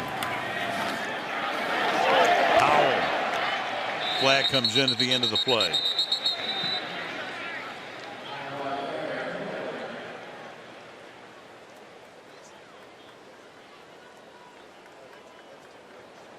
Holding number 66 on the offense. 10-yard penalty remains, second down. Chris, if you took that to baseball and you threw a ball like that, what would it do? Probably be a pretty good breaking ball at some point. But, you know, in football, it's so important to be as tight as you can. We'll take a look at it. See how he sort of flips it over, and you see the back of his hand there, and that it's just wasted time. You know, as soon as you go back, defensive backs break on the ball, and it doesn't sound like much, but think about the Olympics and how far those sprinters can run in a 1/10 of a second. You know, it's 3-4 yards sometimes. Second and 20. And Tebow, everybody's covered. We took a look at the release times before. Let's go a little comparison here with these two guys. Yeah, we'll take a look from this game. Get set. 0.37 seconds. That's pretty good. Well, Tim Tebow on that last throw, 0.47 seconds. And it's really just the difference in that little turn of the wrist.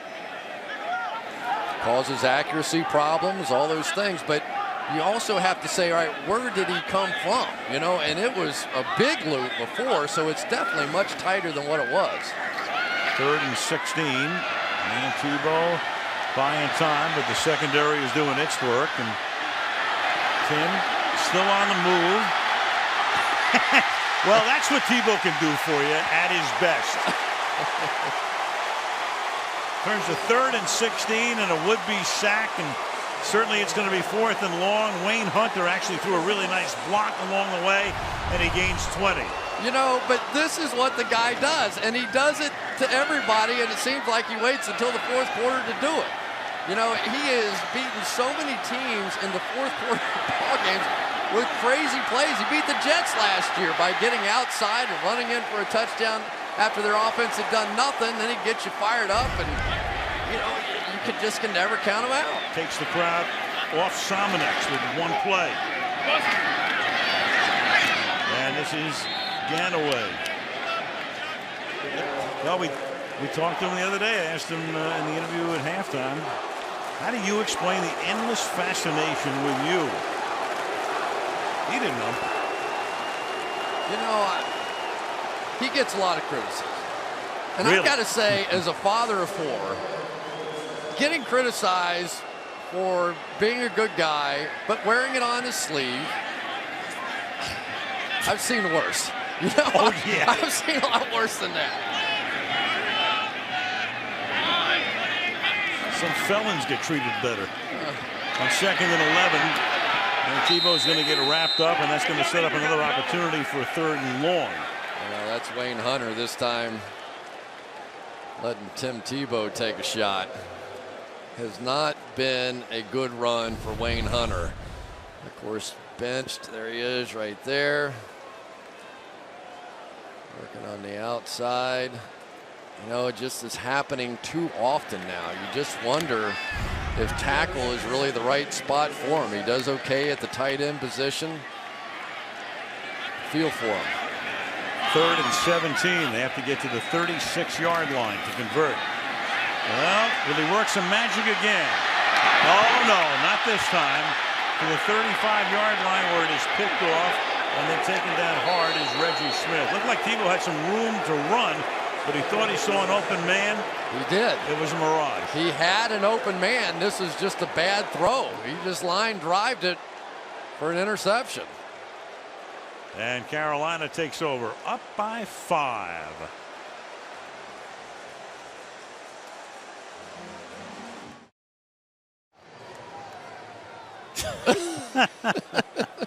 Well, Fireman Ed took the night off, but Captain Jed is here. But not for much longer. Jimmy Clausen comes in at quarterback. He was their main man at quarterback 2 years ago. And we check in with Michelle. I'm standing by with Mark Sanchez. You had a new right tackle tonight in Austin Howard. You got a couple of receivers. Curley and Santonio Holmes were in there for you. How would you evaluate what happened tonight on offense? Well, I thought Austin looked good. I thought we moved the ball well. It was nice to have some of our veteran talent back in Curley and Santonio. Those guys are shaking the rust off a little bit. But we moved the ball pretty well between the 20s. We got it in the red zone again. And then just like last week, we had that a personal foul penalty. And I know, Slosson's trying to protect PT there, but we got to be smart about stuff like that and make sure we stay in scoring position. So looks like we're saving all our touchdowns for the regular season. Well, you mentioned your receivers shaking the rust off a little bit. When I talked to Rex Ryan at halftime, he said to me, if we catch the football, we'd be okay. What do you make of that comment? Well, he's seen those guys make plays in practice. It's all over the film, all over our practice film. Now we have to transfer it over to the game. And Steven's a young guy, played at Georgia Tech. They don't throw the football a lot. He's probably had more targets tonight than he's had his whole career in college. But at the same time, that can't be a crutch for us. That can't be an excuse. And so we'll get him on the jugs machine and we'll get him right. But he's got a lot of talent, and I got full faith in him. Just got to keep throwing those guys the ball. Well, still no touchdowns, and you may not have one yet tonight. If you do not score a touchdown in the preseason, Mark, how big a deal is that? We still have a fourth game. We still got a fourth game. But if you don't, how big of a deal is it? Well, it's a good thing these games don't count, but we got to score some touchdowns to win, and we'll get it right. You will not be playing in the last preseason game, so where does this offense need to go between now and then? Come on, between now and Buffalo. McElroy and Sims, fire them up. No, we'll be all right. We'll be all right. We got a lot of work to do, and that's why it's preseason, but we'll be ready. Thank you, Mark. Yes, ma'am. All right, thank you, Michelle. You're right. He will not play. Neither will Tebow in the finale against Philadelphia on Thursday here. Line drive punt fielded by Royce Pollard, and the Jets will take over from their own 20-yard line with 4:38 left in the fourth, and the Panthers leading 17-12.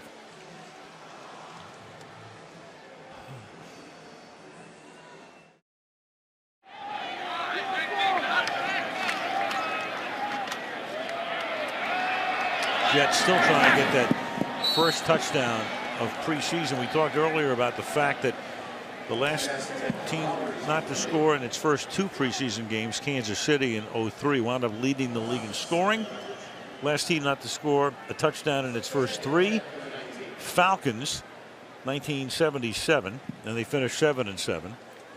Steve Bartkowski was one of their quarterbacks that year. What's your stat if they go a touchdown in 4 preseason games? We will then go to the Elias Sports Bureau, right through the cobwebs in the basement. 2nd down and 10. And that's out of the reach of F. Just go ahead and take a look at that Tebow pick again, Chris. Yeah, he saw the crosser coming across the field here and was going to try and throw it over the top of the defender. Unfortunately, there were a few other defenders around, but this thing came out a low liner and directly in. That's rolling to his right and throwing across his body has not been a good idea. That's how he missed the throw last week for the touchdown as well. So 3rd down and 10.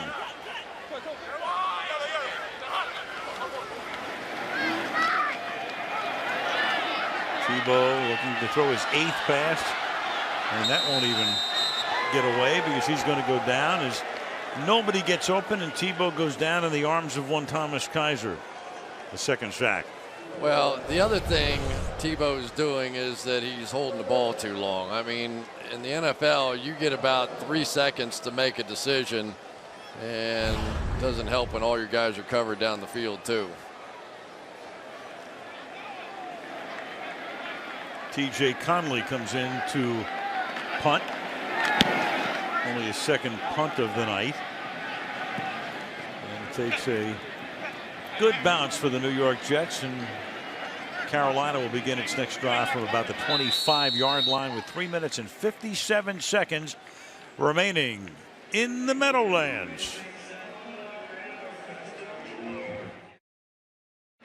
From the 25-yard line on first down, Faith Hill getting ready for the start of the season, and that pass is caught by Polares, and we go to Michelle. Well, I'm with Luke Kuechly, the rookie who has played pretty much all preseason. Now, how did tonight go for you? Because this is really considered the dress rehearsal game. You know, it went well. I thought we did some good things on defense. You know, I think we were a little more consistent tonight. They had one big play on us towards, I think it was in the second quarter or third quarter.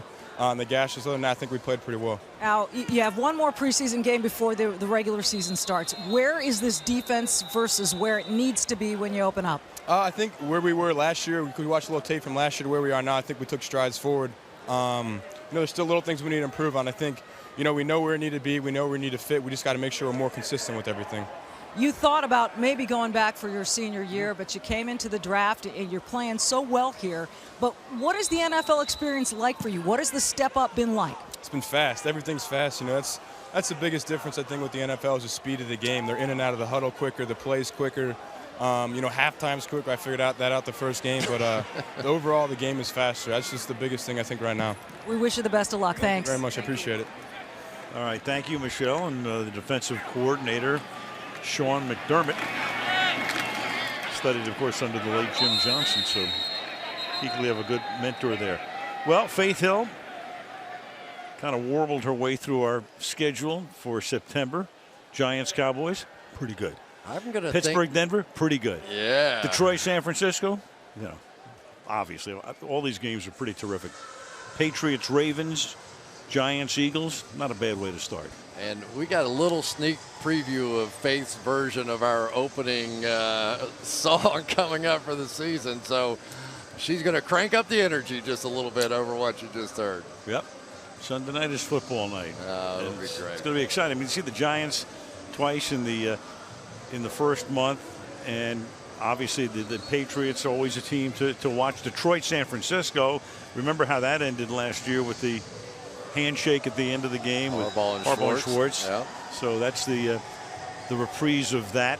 So pretty good storylines all the way across the board. You know, it's going to be fantastic. And, of course, Eli Manning did it again. You know, here's a guy. That team was sitting there at 8-7, just like the New York Jets were. And they went on to win the Super Bowl and knock off the Patriots again. It was just so impressive, that late season run. Here's Smith.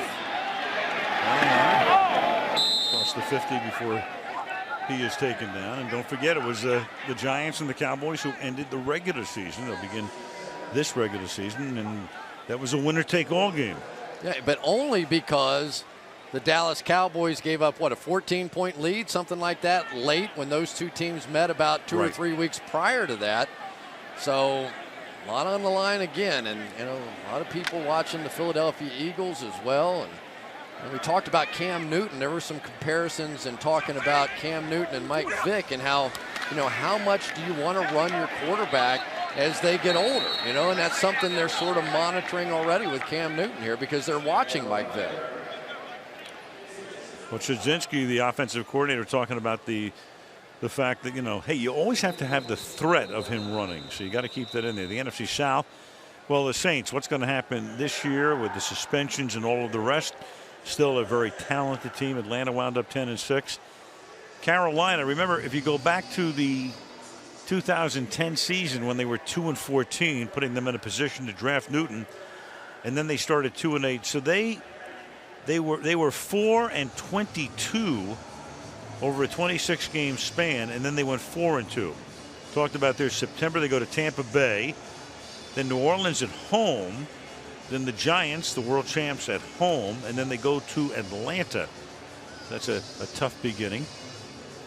And there's the rest of their schedule, and they'll end the season with a game that could have a lot of impact at New Orleans on the night before New Year's Eve. Of course, all that's going on with the New Orleans Saints, but last time I checked, they still have Drew Brees down there slinging it around, and they're pretty tough. But remember, this Carolina team last year, defensively, they were really bad, and they're going to get a lot of people back and healthy, hopefully. Luke Kuechly comes and joins the cast, and if they just get to be middle of the road with the way this offense can put points on the board, they could make a big jump.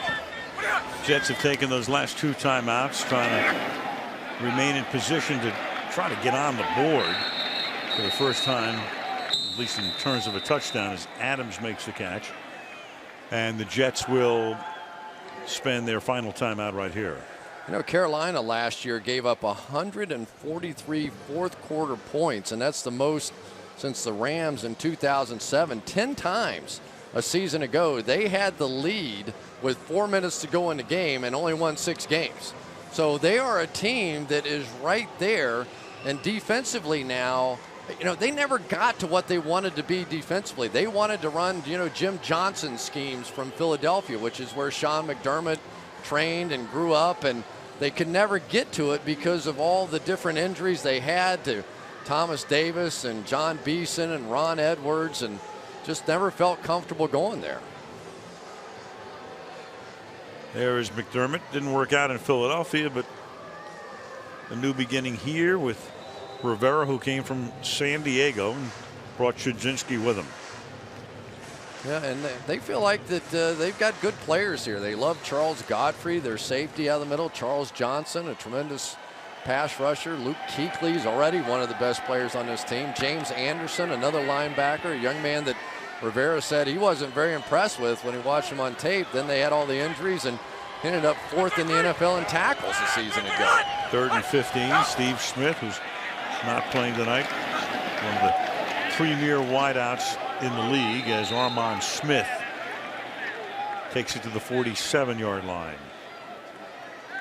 And that's going to take us down to the 2-minute warning. And you know what we're setting up here, don't you? Tebow with 2 minutes to go, and you never know. Rex Ryan saw it last year. Yeah, yes, took him right down the field and for the game winner. And I remember that Rex Ryan walking away down the sideline going, I cannot believe what I just saw. Another way to say, don't touch that dial.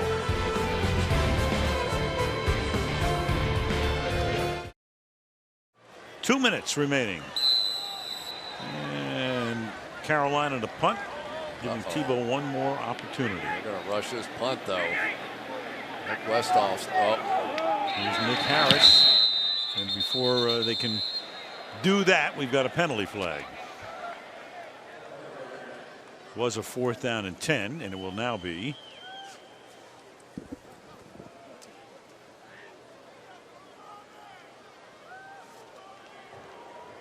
neutral zone infraction. Number 41 on the defense. 5-yard penalty remains. 4th down. 4th down and 5 now. No harm, no foul. Try it again. Yep. Think this place will be any louder for the Giants opener when we come back? Minimally, yeah. Probably be a little bit. Look, about 30 times.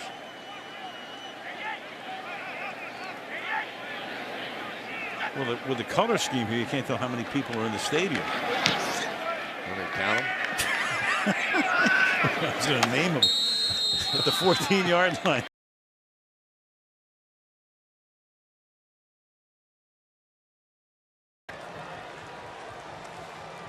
It was so interesting. Cam Newton, who played behind Tim Tebow at Florida for a while, talked about that game against Ole Miss where he came out and he said, I promise you nobody will ever work harder, and blah, that whole thing. He said Tim Tebow was crying so hard after that game, sitting in his locker. It was stunning to look at this guy and what it meant to him to lose that game.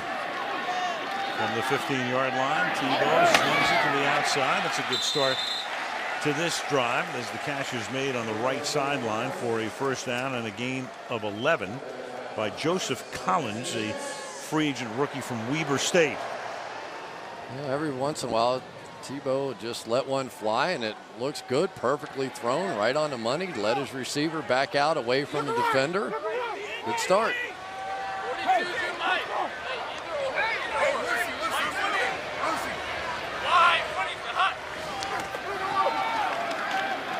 And he slings that one perfectly on point out to the 49-yard line, and that's Derek Epps. And here goes Tebow again. Jets do not have a timeout. Clock ticking down to a minute and a half. Could he really do this? You would figure, wouldn't it? It would. This time he puts it down and then fires and incomplete. He's got to quit doing that. That rolling to the right thing has not worked out so well for him. He had Jordan White wide open in the middle of the field. If he'd have looked back for him a little bit, that was a little bit of a hard slider coming out of there. Here's the nice tight release, well thrown. Get a lot of that in this league. Those linebackers chasing them down in the middle of that cover 2 hole. Well done. Here's another one.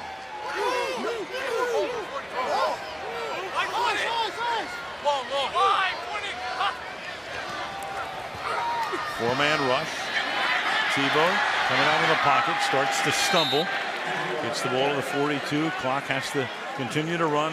No timeouts. Ticking down to a minute. And right now it's 3rd down and 3 from the 44-yard line. Still plenty of time, but you need to focus on picking up this first down now.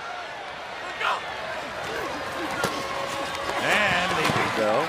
run it through the middle to the 38, so it'll chew up some clock, but it will be a first down. And now Epps is rolling around on the ground.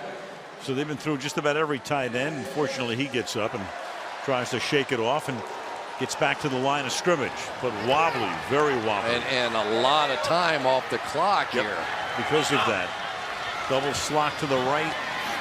Tebow feeling the pressure.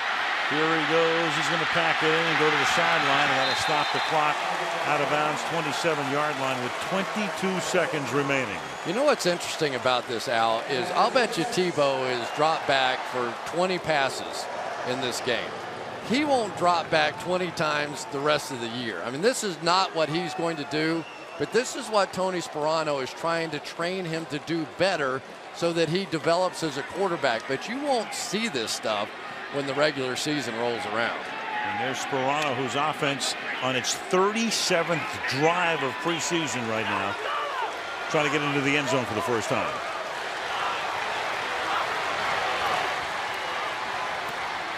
Tebow slinging it, one hopping it, and that took 5 seconds off the clock with 17 ticks left.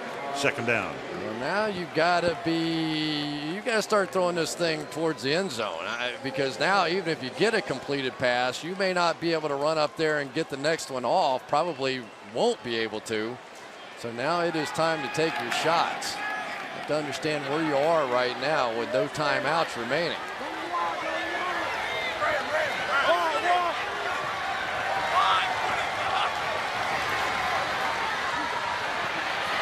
And Tebow slinging it inside the 5, and that's incomplete. Try to get it into the corner to Jordan White, and that would have left some time on the clock had he hauled it in and gotten out of bounds. Instead, with 9 seconds, the ball comes back out to the 22-yard line.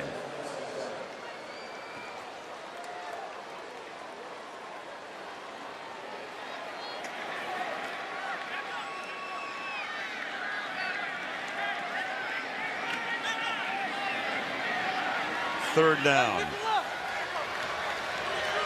from the 27-yard line. Third down, 9 seconds remaining. And Tebow firing to the end zone and incomplete. And wouldn't that have been something? He still has 2 seconds left and 1 play intended for Jordan White. Just going the 4 verticals, and the wide receiver here trying to get just inside the safety, and Tebow throwing a bullet in there. Pretty nice play, though, to break that thing up. Tebow leaned on that one hard, but Reggie Smith there to make the play. Tebow thought it had a chance. So barring a defensive penalty, the game ends here.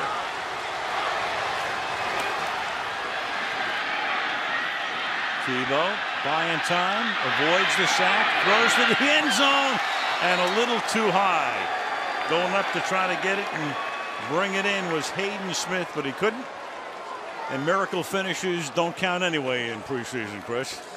No, it doesn't. And the bottom line is another preseason game and another game with no touchdowns for the New York Jets and their new offense under Tony Sparano.